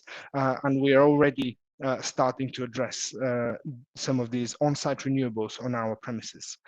India is a particularly good environment for this. India is producing the world's cheapest solar power. So buildings and organizations can reduce their carbon footprint in a very economical way by generating green energy on-site or off-site. So how do we measure all this? We are using the EDGE framework, which is developed by IFC as part of the World Bank Group. This is a green buildings assessment and certification framework, similar to LEED, for example, in North America, BREEAM in the UK, and there are dozens more such frameworks. But this one is somewhat simpler, and it was developed specifically for developing economies across Asia and Africa and South America. So many of the AKDN geographies. And we have introduced a set of minimum green standards for all new construction across AKDN. This is equal to so all new construction need to be at least 40% more energy efficient than a local baseline.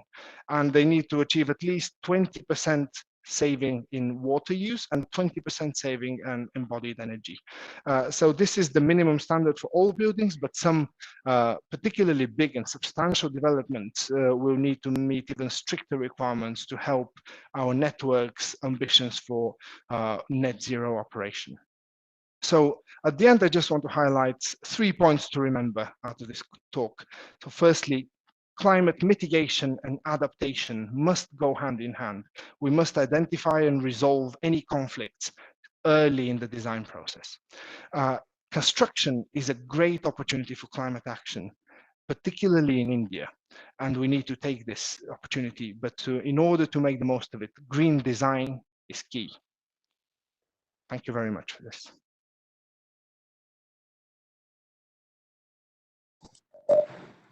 Thank you, Dr. Risto. This was very informative and very, encouraging for us in India to look ahead in how we can build green. And thank you very much for keeping time. Thanks, Risto. Handing it over to Aradhna for the next panelist. Thank you, ma'am.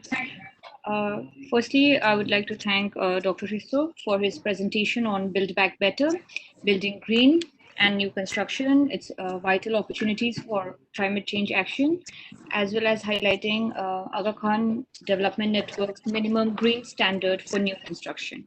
Thank you for your presentation. Moving ahead with the session, I would like to invite the next speaker. We have with us Aziz Hussain, who is a senior construction management professional with more than 20 years experience in project and construction management and real estate development. He has supported some of the most complex capital projects under Aga Khan Development Network. His experience includes international projects extending from North America to Africa, Central and Southeast Asia. Over to you, sir. Thank you very much, Aradhna and Dr. Ghosh and the National Institute for Disaster Management and ACA for the invitation. Very pleased to be here.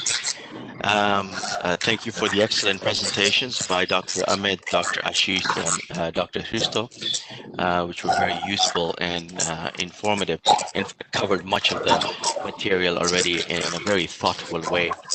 Let me share my screen and try and begin my presentation.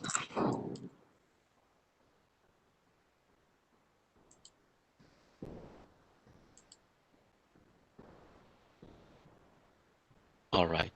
Can you see my screen? Yes, sir. Okay. All right. Let me first begin with an excerpt from the Vancouver Economic Commission in 2020. I'll read it. Buildings represent a cornerstone of our society. They house people, provide sheltering space, often represent a significant personal financial investment, and they are sources of financial equity, and provide community gathering spaces such as schools, libraries, and hospitals, which are critical to everyday life, and even more so when hazardous events occur.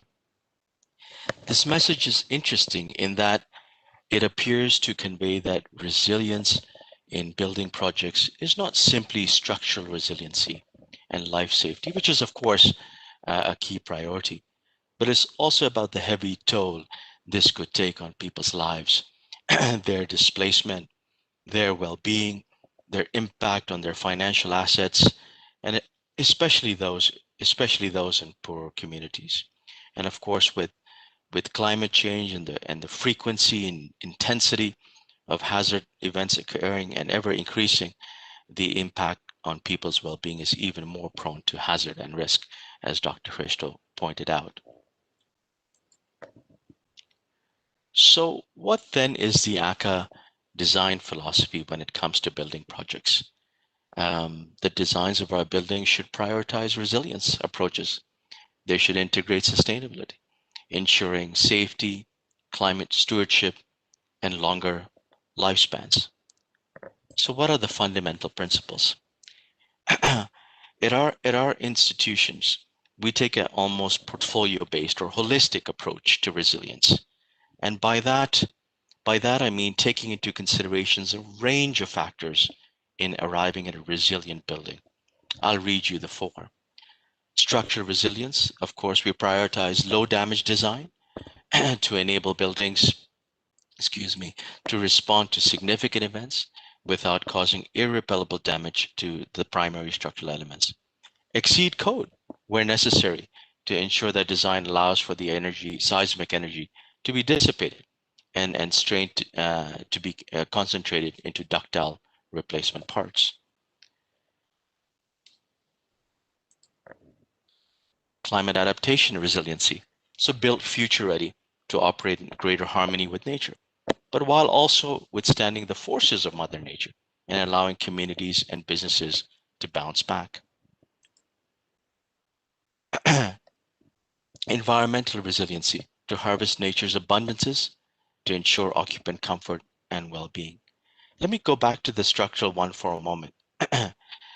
Um, Life's activities today involve a greater risk of fire, explosions, impacts. And so in addition to this, we have extreme events that are becoming even more common. Therefore, the robustness of buildings or the ability to avoid the disproportionate collapse due to an initial damage, the ability to adapt to and recover from effects of changing conditions are important considerations for our structural design. Many Many buildings today are vulnerable to partial, excuse me, or total collapse under abnormal loads, not considered in building design.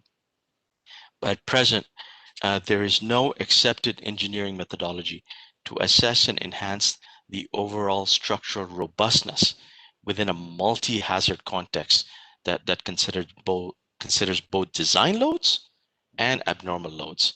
And Dr. Ashish touched on further research in material science, and I want to bring that to your attention. So, and what do I mean? What do I mean by exceeding code? Is it necessary? There's a simple answer. In countries where we feel workmanship is less than adequate, where material quality can be questionable because it's susceptible to unscrupulous activity for cost savings, where wastage can be more than anticipated, we usually follow code +1 or code +2. The codes in India actually are among the best in the world. And in fact, like other countries, India applies a total safety factor of between 1.2 times and 1.5 times for the various forces. This is excellent. On climate, it is one thing to have green buildings features incorporated. Again, an incredibly important aspect, as Dr. Krishna pointed out. But it's also important to think about how quickly people and the building can reestablish function and avoid long-term disruptions, whether it's personal recovery or business. So you need to look at it from those two aspects. In terms of environmental resiliency, by this I mean the visual, climate, and acoustic comfort. So what kind of ambient temperature do we want in rooms? What is the optimum temperature that can avoid overheating or be too cold for, within a space or make the space too cold? There's also the strength of glazing, the use of sunlight, and we will get to that later. The final one, which I missed here, is site evaluation selection, and undertake site evaluation analysis to understand site vulnerability for natural hazards. I won't go in this too much because Amit has covered this in great deal, but that's an important aspect. Moving on. So what are the benefits? What are the benefits of a resilient design? Structural vulnerability, so heightened life safety. Planning authorities and cities are approaching disaster mitigation from a holistic perspective, as discussed earlier. That includes the performance of the built environment during a natural or man-made disaster. Today, cities and regions are assessing their infrastructure for long-term resilience. And these assessments and recommendations actually are having an impact on the loading demands structural engineers today use to evaluate buildings. In addition to the priorities of the region. Let me give you a couple of examples. The cities of Boston, New York, New Orleans, where we've seen serious flooding, have updated their coastal flooding hazard maps to incorporate the effects of climate change and sea level rise.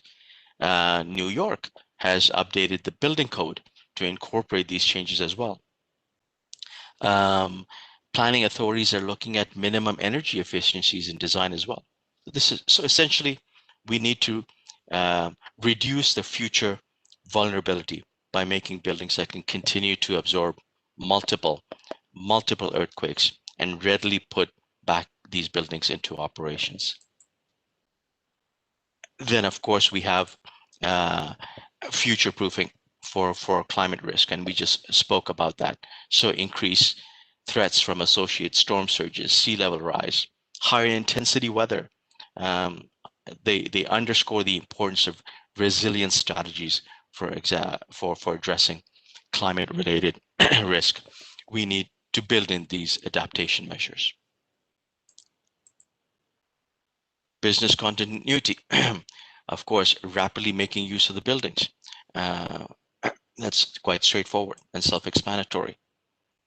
Lower life cycle costs, again, quite straightforward. Improve morale post-disaster, better occupant well-being. We talked about that in the very first slide, that it needs to be a holistic approach. Lower insurance risk. Lower seismic risk means lower insurance risk. So as you build resilient buildings, of course, your capital costs are higher, but then that is offset by significantly lower insurance premiums. Serviceability, of course, longer lifespans.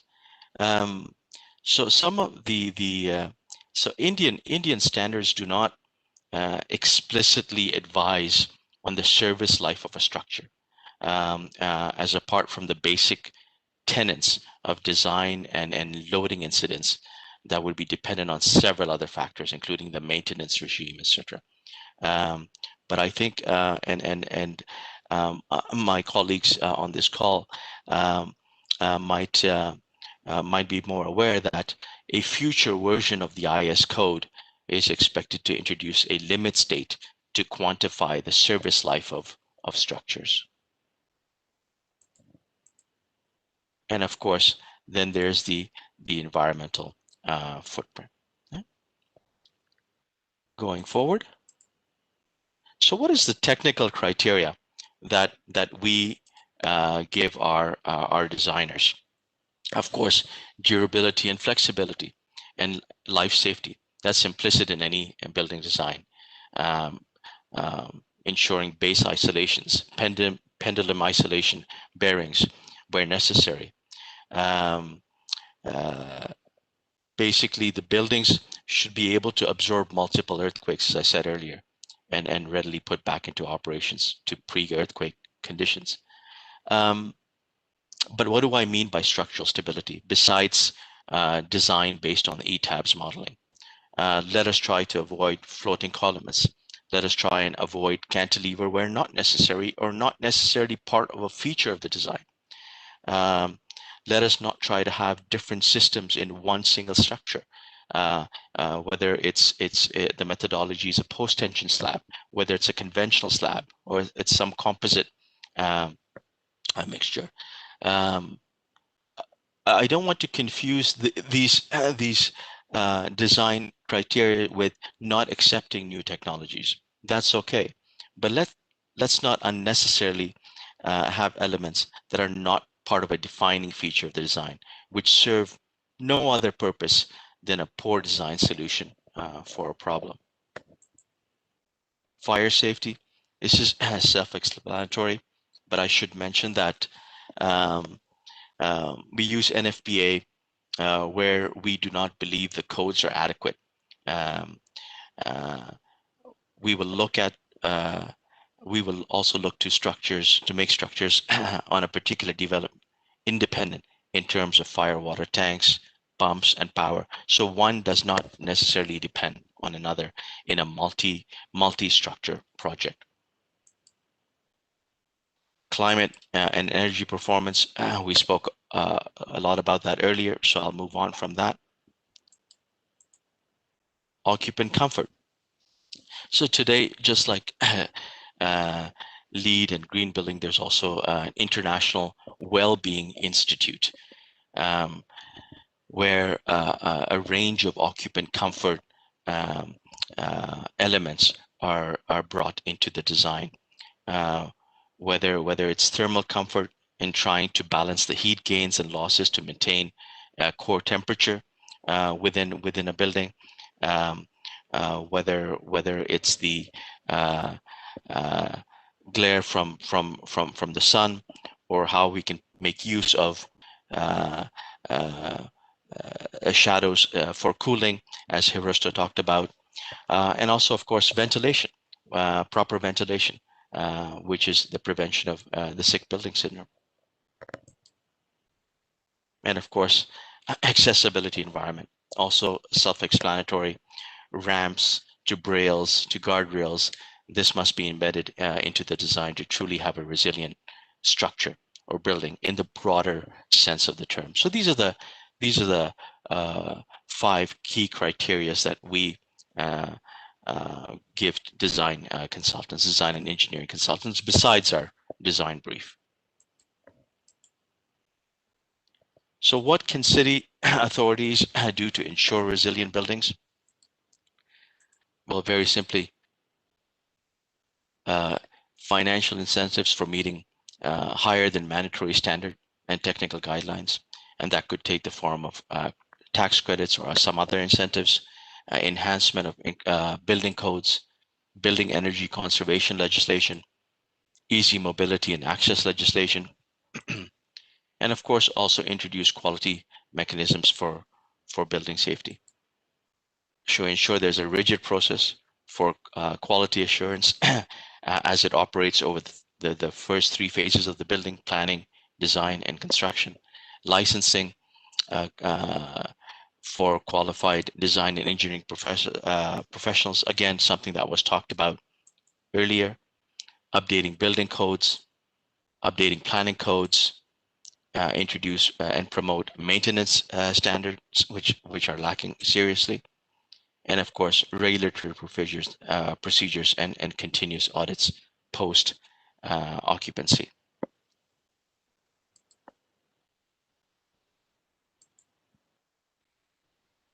Here's a quick case on what we have done at the Aga Hall Estate project in South Mumbai in Masgaon. There are there are 2. It's a development by Prince Ali Khan Hospital. The project has 2 towers, Tower A and Tower B, as you can see, having a height of some 182 and 211 meters respectively, 5 podiums and 3 basement parkings working down. So we'll talk about a little bit about what we have done here.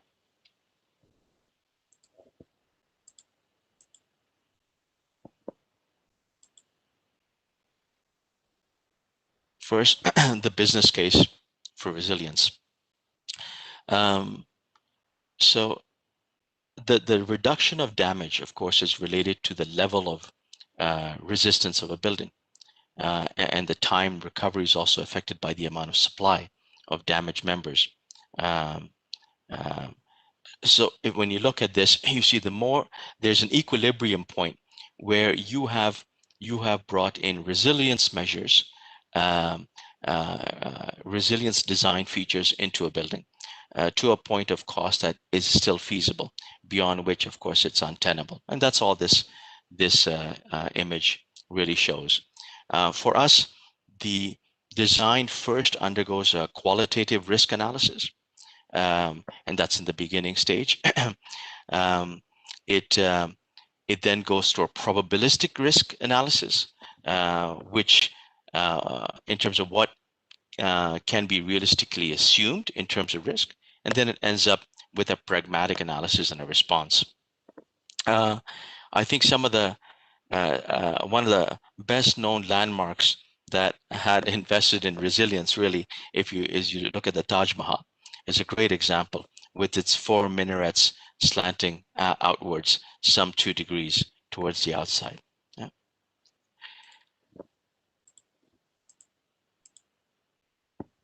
In terms of structural resilience for the Aga Hall project in Mumbai, we're picking up the fundamental principle from earlier, which is to ensure a robust structural system, which limits the progression of failure under extreme natural and man-made hazards. This really means to design not only for collapse resistance and for damage resistance, but also for damage resistance. The structural robustness, as you know, is the ability of a structure to withstand local failures without a disproportionate collapse. We should be able to rapidly assume the use of buildings and structures following a shock or an incident. So in this case, what are the key design considerations?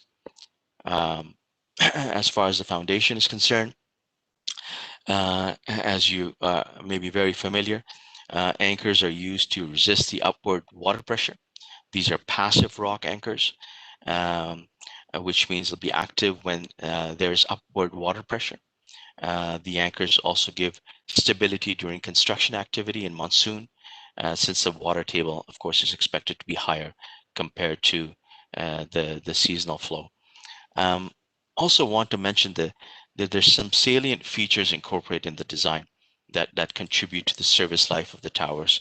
The use of high-grade steel, Fe600, cement up to M80, the use of built-up sections, so composite columns and walls, and outriggers, stiff beams connecting the shear walls, again, something Dr. Ashish talked about.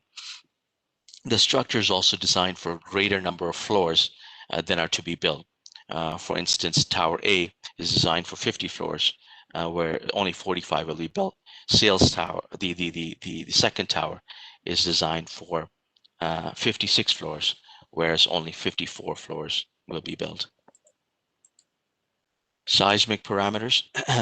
For this project, we have maintained the seismic code 3, which is what the code requires. But I would strongly suggest to anyone that is involved in the design and construction of high-rise towers, whether undertaking design and construction directly or simply managing the process, to always carry out a site spectral analysis to better understand the risk of that particular site. We talked about the environmental exposure, additional bracings, again, something that was spoken about earlier.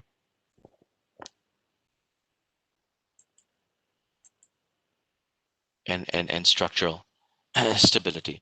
So I want to emphasize that while this project has not used performance-based design, and this is very much still in the nascent stages in India, and more professionals are becoming well-versed in India, and thus should be considered where higher seismic codes are required.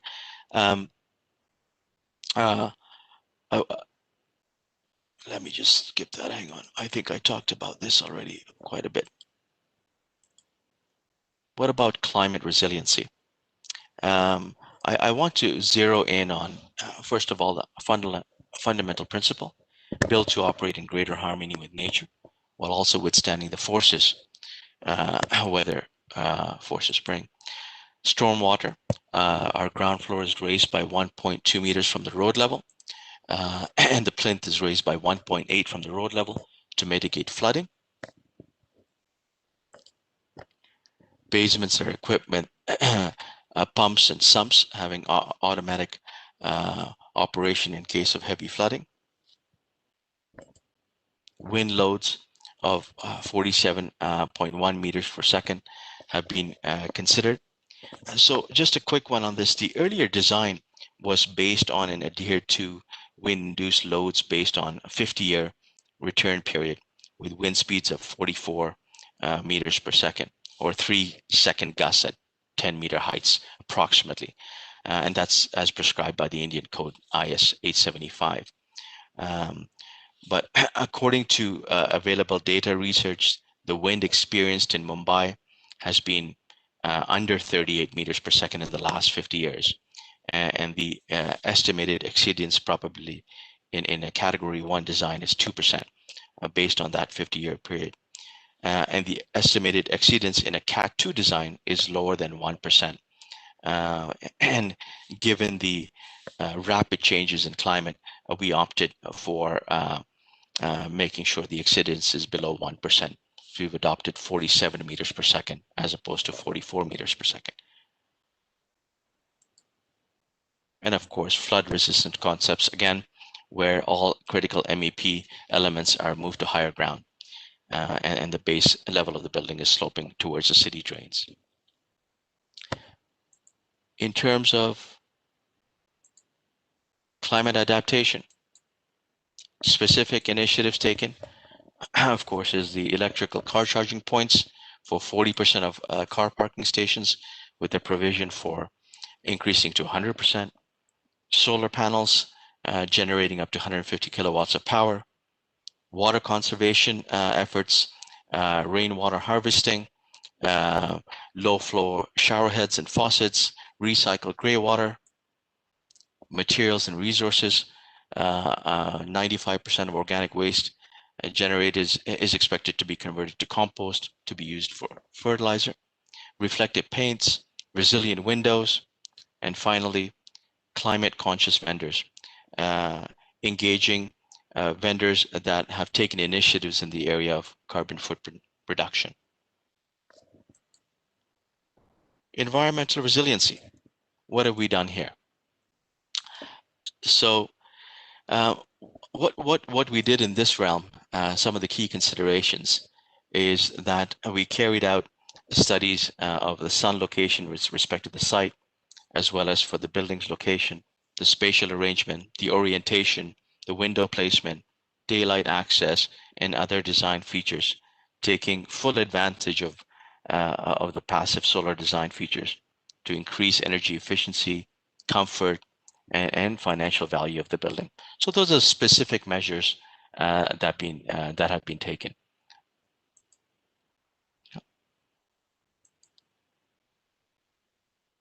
All right.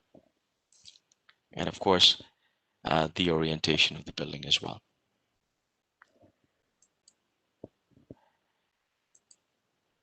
And site evaluation, finally, this is the last bit that has been spoken about at great length earlier.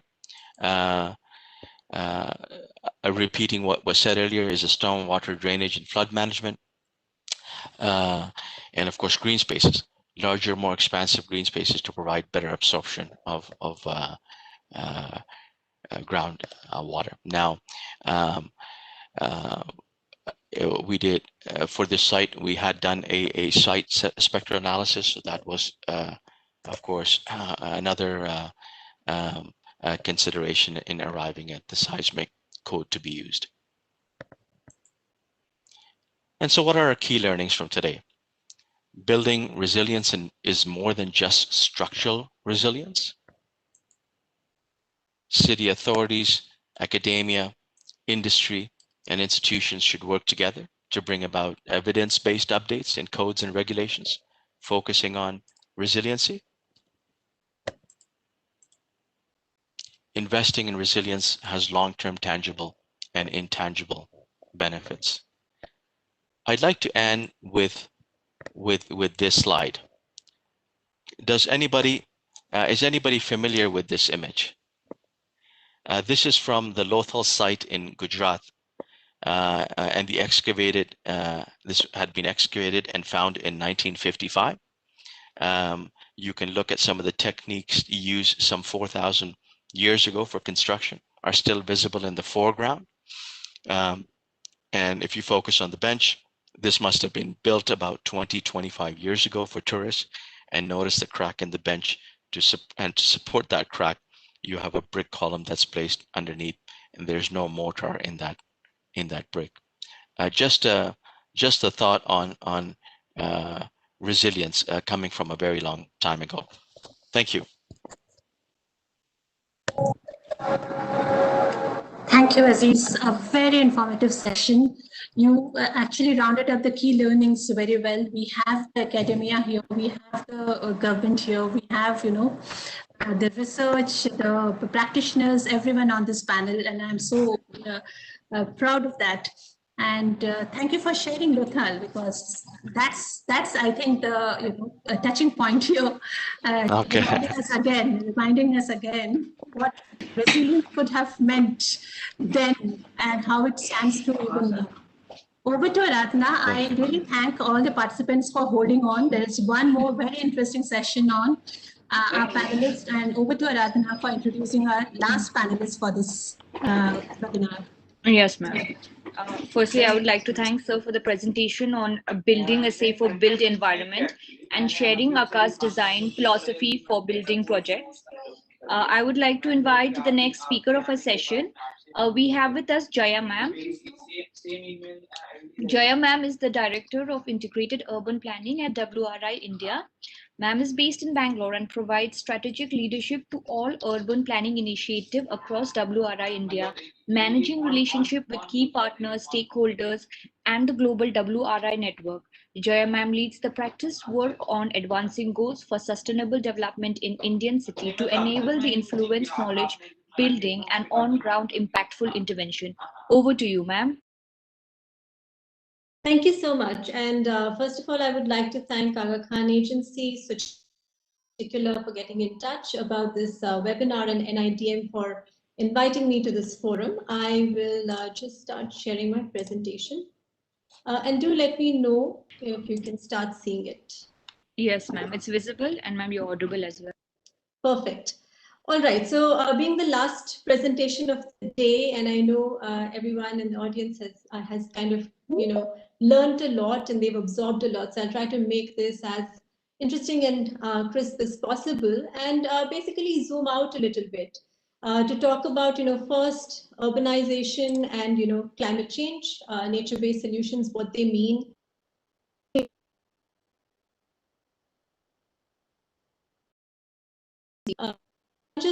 Present, especially in the Indian ecosystem, towards adopting some case examples, both on the mitigation and some paper.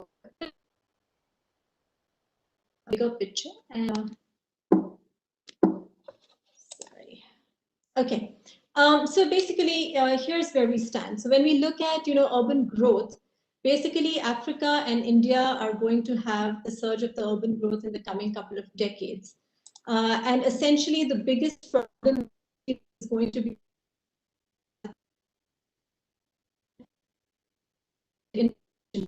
and I think this out that these are decisions that you make towards infrastructure planning, whether it's building a road or a flyover or a community, have certain lock-in effects. So you can't undo these decisions once they've been made, and you're stuck with them for decades and many decades. And we know that because we see that in our cities, manifested in terms of deteriorating air quality, where India ranks, many Indian cities rank the worst in air quality. Many people are dying. Reduced life expectancy. There's also water shortages, expected and those that are going on. India, in fact, is on the rank of 13th on the list of extremely water-stressed countries. And also due to climate change, one of the important indicators is that about 1.5 million people have been displaced in just the last 5 years.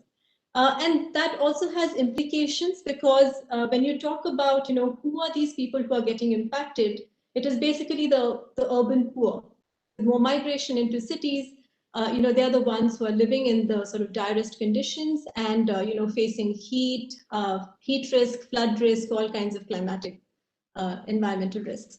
The other sort of, sobering fact is this, that, when you look at the public resources, so, what cities and municipalities have to spend per capita on their cities and citizens in terms of infrastructure needs, you will see that Indian cities like Bangalore, Surat, Ahmedabad, Mumbai have the least per capita spending ability, just globally and close to some of the African cities. And, that is one of the things to think about, is that your city budgets are very limited, and so a lot. And then, you also have a resultant, in terms of what's happening in urbanization, you have these resultant sort of climate events. And, the Chennai floods, for example, of 2015 was the most expensive disaster of that year. There's a huge death toll. There was also an economic cost attached to it. It's about 3 billion USD was lost in just this flood.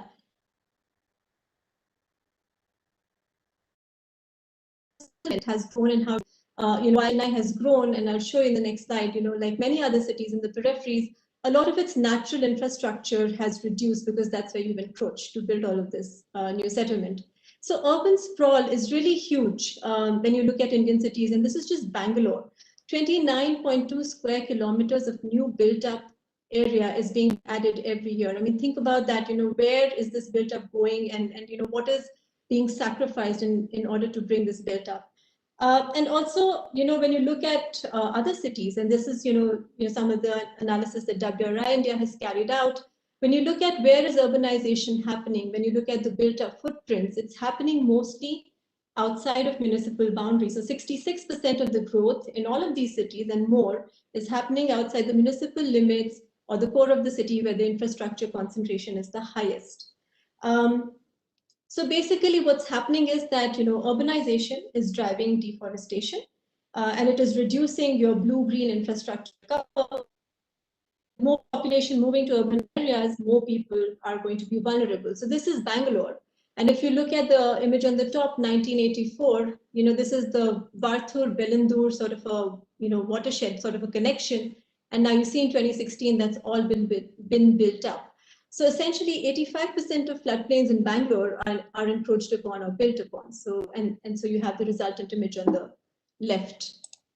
So basically the question is this, and what we all need to figure out is that, how do you deal with climate change as well as urbanization in light of the current health crisis which is going on and which is going to sort of persist into the future.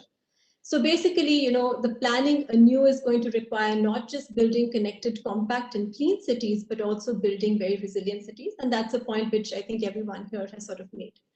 Now, the opportunity lies in this, that 75% of India's 2050 infrastructure is yet to be built. And I think in terms of real estate, it's about 35 billion square meters of real estate that will be added by then.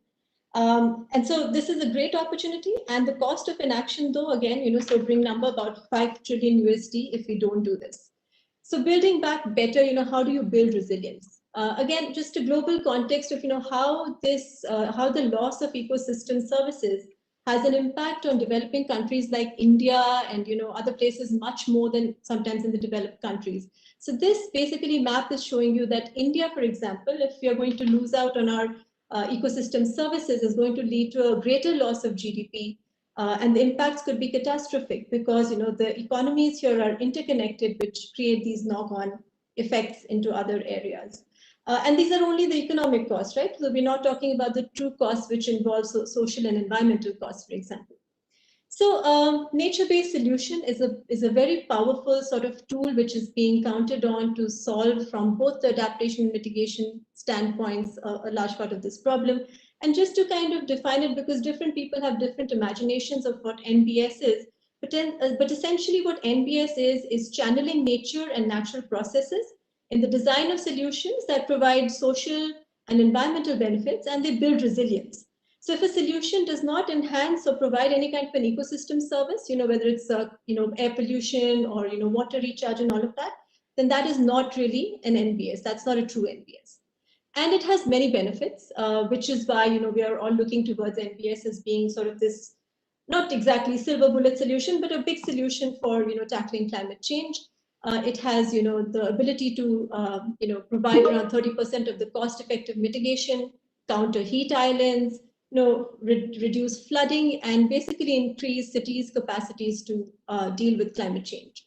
The other good thing about nature-based solutions is that you can apply them at various scales. So you can look at the plot level, at the building level, you can look at the neighborhood level, and then at the city level as well. And the entry points for different cities and different contexts can be different, and you can apply it like that. Now, what are the challenges? So when you talk about some of the opportunities and challenges, opportunities, well, clearly it's cost effective, it is an efficient solution, it leads to livelihood dividends, it provides resource security, but there are challenges clearly in applying this in the Indian context and cities. One is the lack of awareness and the lack of funds. Basically, it's the ability to measure the impacts and the outcomes of what NBS provides in a certain context is difficult. And so therefore, in the political economy, these solutions are not prioritized. There is also lack of capacity, the scientific mindset or the ability of, especially public agencies to explore what can happen, what can be done, that does not exist. And then there's a need clearly for new regulations and governance models to basically enable onboarding of NBS solutions. So the first thing I think I want to talk about is, how do you do this data-driven decision-making? And I was looking at the chat box and the Q&A, and someone was talking about, how do you channelize, Mr. Santosh, I think he was talking about how do you channelize AI and the power of data in looking at, mitigation impacts and how do you kind of decide that? And WRI has been doing that. So we have been using our data capabilities to look at different scenarios, and this is kind of Fort Kochi. So here we're looking at, what is the kind of change in vegetation that this area has experienced? What is the resultant sort of change in surface temperature? Because heat is a huge risk in the Indian condition, and also it leads to many other problems when it comes to livelihoods, economy, and so on and so forth. And looking at when you're trying to restore a landscape. So, for example, when you're planting trees, you can't just do it helter-skelter anywhere. You can't just use these seed bombs, which are very much in vogue these days, and throw them around and expect that trees and plants will sprout anywhere. There's a whole science too about how do you go about planting trees, what are the relevant species, what are the areas which are most appropriate, and this kind of scientific data gives us those insights. We also did some spatial vulnerability assessment to correlate climate risk with socio-economic characteristics. So who's vulnerable? Where are those people and who are vulnerable? And for example, we realized that Dharavi is 5% hotter than its immediate neighbor. So that tells us that you need some kind of solutions for this neighborhood for it to become resilient. There's also things that we've done around flooding and used sort of dynamic models.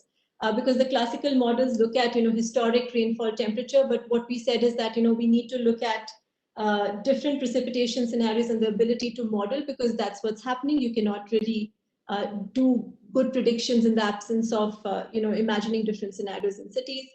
So this gives you the ability and tells you where, what areas of a city or a neighborhood will flood, and therefore which are those neighborhoods which need to be made resilient. So coming back to nature-based solutions, I just want to run through some quick examples of where these have been applied and in kind of what context, where India stands now. So one is that, the ministry has been pushing this quite a bit. There has been targets set for tree plantation, and also urban forests are somehow, they're on the rise. So 200 urban forests in the next 5 years under the Nagar Van scheme is what is proposed in India right now. And the question is, how do you achieve that, and how do you reach that target? A lot of the examples that are typically cited in India are those of large parks, large acreages of land which have been sort of restored or converted or reclaimed and created. They've been kind of put aside as urban open spaces and greened. But I think one of the very important things to note: different ways of increasing urban greenery. So new planting, you're looking at community gardens, that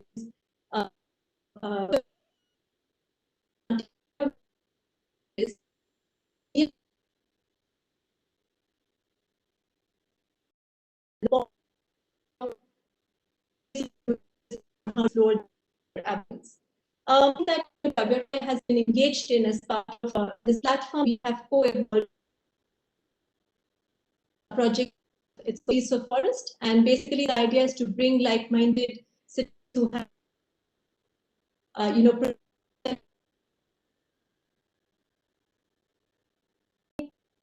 exchange and organizations on how to restore and enhance your forest. Because it used to several of these SDGs, and we talked about the that NPS brings. So a couple of examples of what NPS has.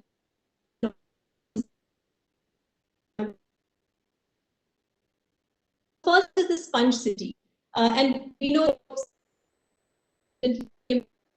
just part of the 16th, which China is to build out as sponge city. Means is that these cities will have the ability to kind of serve as water storage parks and sinks for carbon sequestration by putting in infrastructure which is pervious and not impervious. So whether it's by building wetlands and grasses over rain collection pond, water storage parks, whatever it is, this is what they have to do. And the goal is 80% of China's cities will be sponge cities. And the co-benefits, of course, are mitigating heat island impacts and restoring ecosystems alongside it. And I think this, China, for example, arrived at after 200 cities were found to be extremely vulnerable to flooding, which was continuously happening. And so in 2014, this Sponge Cities program, and now they're aggressively putting this into place. There's an example from mangrove restoration, two very different contexts. One is Chira Island and in Costa Rica, and then there is the Sundarbans. Now, the interesting part over here is that both of these are basically mangrove restoration projects, and they had the benefits of ecosystem restoration, income generation, and so forth. But basically, the male workers, who were mostly fishermen in the house, were basically being impacted due to the loss of the mangrove forests, in the coastal areas. And the women basically took this, and they became the forerunners of implementing projects for mangrove restoration. They formed committees for not only the implementation of the project, but also the monitoring and protection of these mangroves. So this was a great example of how community can be involved, women can be involved, and how the youth can be involved. They were also a very significant part of this project. Both of these projects, actually. Wetland conservation, this is a very, it's a great example. And, this is the East Kolkata wetlands. And basically, people over here, what they did was, this is spread over an area of 12,500 hectares. And fed fisheries and developed, pond-based paddy cultivation, and then garbage or solid-based vegetable farming to kind of meet the food, the kind of agricultural and food needs of the community. The wonderful thing about this project is that, it was utilizing the local knowledge of the local people from traditionally inherited practices. And now this wetland serves is the ground for the entire sewage and wastewater treatment entire city. Okay, this example is from a watershed management, Kumbharwadi Basin. Again, Kumbharwadi in Maharashtra was severely water stressed. And basically because of the typical problems of overgrazing, erosion, mismanagement, and so on. And essentially there was a project here, Watershed Organization Trust, and essentially through extensive engagement, there was community ownership and buy-in for developing several green infrastructure projects in the area, which ranged from hillside terracing to tree planting and so on.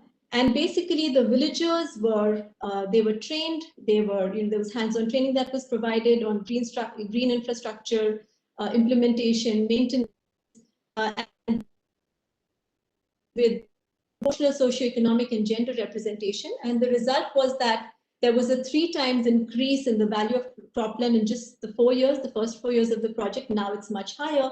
And then the agricultural wages in this area went up to 9 times from before. So again, you can look up these projects. I just wanted to show these to you to give you a flavor of what's out there, what can be scaled. And this is actually the last thing is the community and the sacred groves in Europe and in India, and places they're still around, mostly in southern India. And this is where, in a small area, community members grow these not urban, they grow these forests.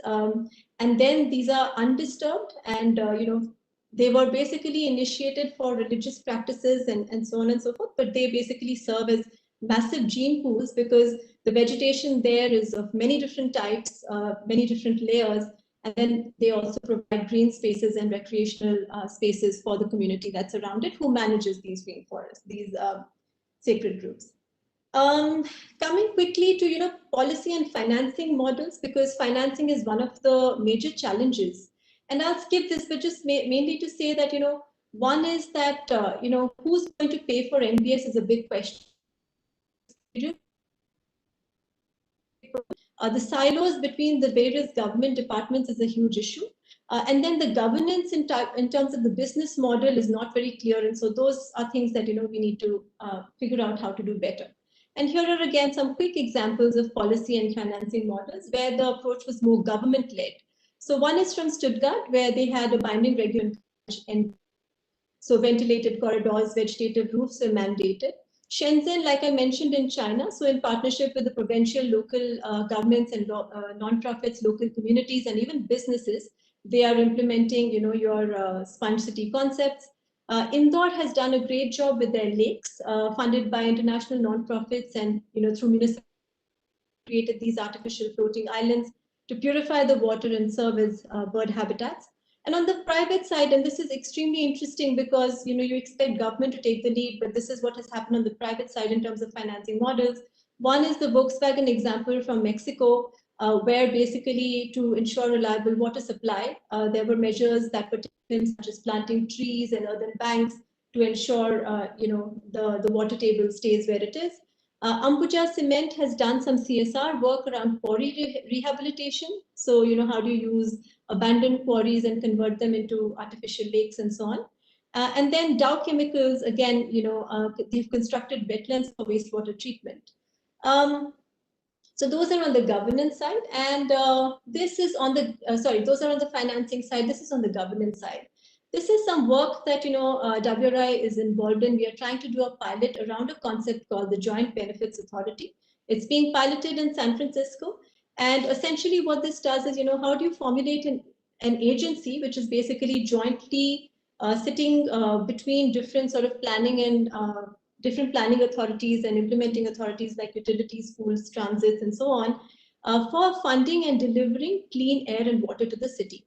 The basic premise was that when you have clean air or clean water, it's not just one agency that stands to benefit. There are multiple agencies, multiple layers of government that stand to benefit from this.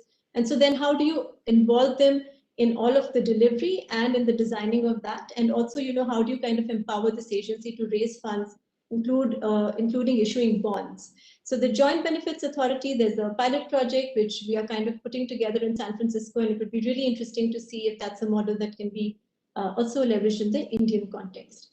And then finally, on the governance side, there is the Cities for Forest project in Kochi that I mentioned earlier. Kochi, Hyderabad, and Mumbai now recently are the signatories on this platform from India. And in C4F, through C4F in Kochi, what we are trying to do is involve various organizations from the government side, research and academia, and community-based organizations. And this is part of the building, ownership and basically helping in developing mitigation actions and resilience planning for the community through improvement in public spaces and natural infrastructure in the city. So lastly, I think the thing that I would like to mention is that, NBS cannot be a blanket sort of a solution which can be applied everywhere. There are many things that need to be considered. One is the approach, and, mapping huge. You need to, because you can't manage what you can't measure. So that's very important to measure what you're trying to do and where this is the most relevant, what kind of interventions would be the most successful. Going local, whether it's with tree speciation or estimating water demand, the kind of ecosystem that you're operating in, and therefore maintaining the ecological integrity. You cannot turn a desert into a forest, and that's not desirable, and one needs to understand that. The stakeholder participation part, who gets to say what is their role, that needs to be kind of stated up front. And a benefits sharing mechanism, so what is the cost sharing, what is the risk and reward sharing, and what is the sort of maintenance? Because once these solutions are put into place, who maintains them? How are they kind of, how do you ensure the longevity and sustainability of these solutions? And finally, the most important, community participation, and not just as a way of being inclusionary, but also in terms of imbibing ownership and continuity to these solutions. So I would just like to end by saying that in cities, previously we were talking about sustainability and that being a major concern amongst urban planners and city decision makers. But I think now we're at the point where we need to move beyond sustainability to resilience clearly. So how do we move from this risk to resilience scenario? I think the first thing, first you need to consider the full spectrum of NBS solutions. All of the biodiversity, what's there, map it. So basically, like I said earlier, map it, try to figure out where you stand and what needs to be done. The second thing is planning at multiple scales and often beyond administrative boundaries. Because nature does not follow administrative boundaries. There are watersheds, they don't follow administrative boundaries. So that needs to happen. And finally, the involvement of the local community in sharing the benefits with them, which also leads to greater increased support for these solutions. So I'll stop here. Thank you very much. Thank you, ma'am. Thank you, Jaya ma'am, for the wonderful presentation on innovative nature-based solution for resilient cities and urbanization. Now, I would request Suchitra ma'am to kindly address the closing remark for the session. Ma'am, over to you. Thank you so much, Aradhana. Thank you, Jaya, for a very informative and very extensive presentation. And it's also very interesting to note that we started with nature-based solutions and ended with nature-based solutions when we talked about resilience. And I would like to thank each and every one of the panelists and the participants. We had a very active group of attendees here. And I would like to thank all of you. There has been, we have, gone overboard in our time, but we have held on, and it has been very, very interesting and very, very informative for all. That's the feedback that I can see on the chat window too. And I would like to call this session to an end.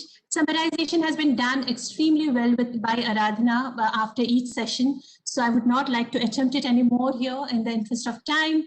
And thank you, NIDM, for giving this platform of bringing together experts and discussing topics which are of critical importance to not only India, but the complete world all around.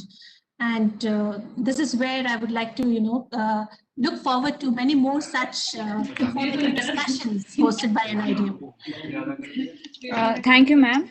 On behalf of NIDM, I would like to extend the vote of thanks. Firstly, I would like to thank our Executive Director, Major General Manoj Kumar Bindal, for always guiding us, supporting us, and helping us to conduct various webinars. I would definitely like to thank our esteemed speakers of the session. We had with us Dr. Amit Kumar, Dr. Ashish Sapre, Dr. Rishto, Mr. Aziz Hussain, Ms. Jaya from WRI, as well as Suchitra ma'am for coordination. I would also like to thank the coordinators of the session, Dr. Sushma Guleria, Assistant Professor from NIDM, and Mr. Madhukar Sanak, Head of Emergency Management, Aga Khan Agency, Habitat India. The webinar would not come into limelight without the support and coordination from the coordinators. And definitely our participants for their time, for their patience. And though we could not conduct the question answer session, but I will ensure that in the feedback link, if the participants wish to ask questions as per the speakers, they can do that. So at least I'll put up a question regarding whether participants can ask the questions directly with the speakers.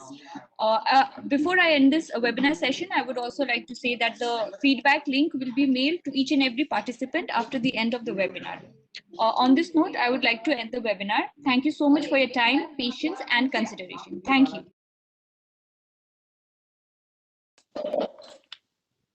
Thank you so much. Bye. Thank you, ma'am. Thank you, all the panelists. Thank you so much. Thank you, participants. Have a good evening. Bye-bye.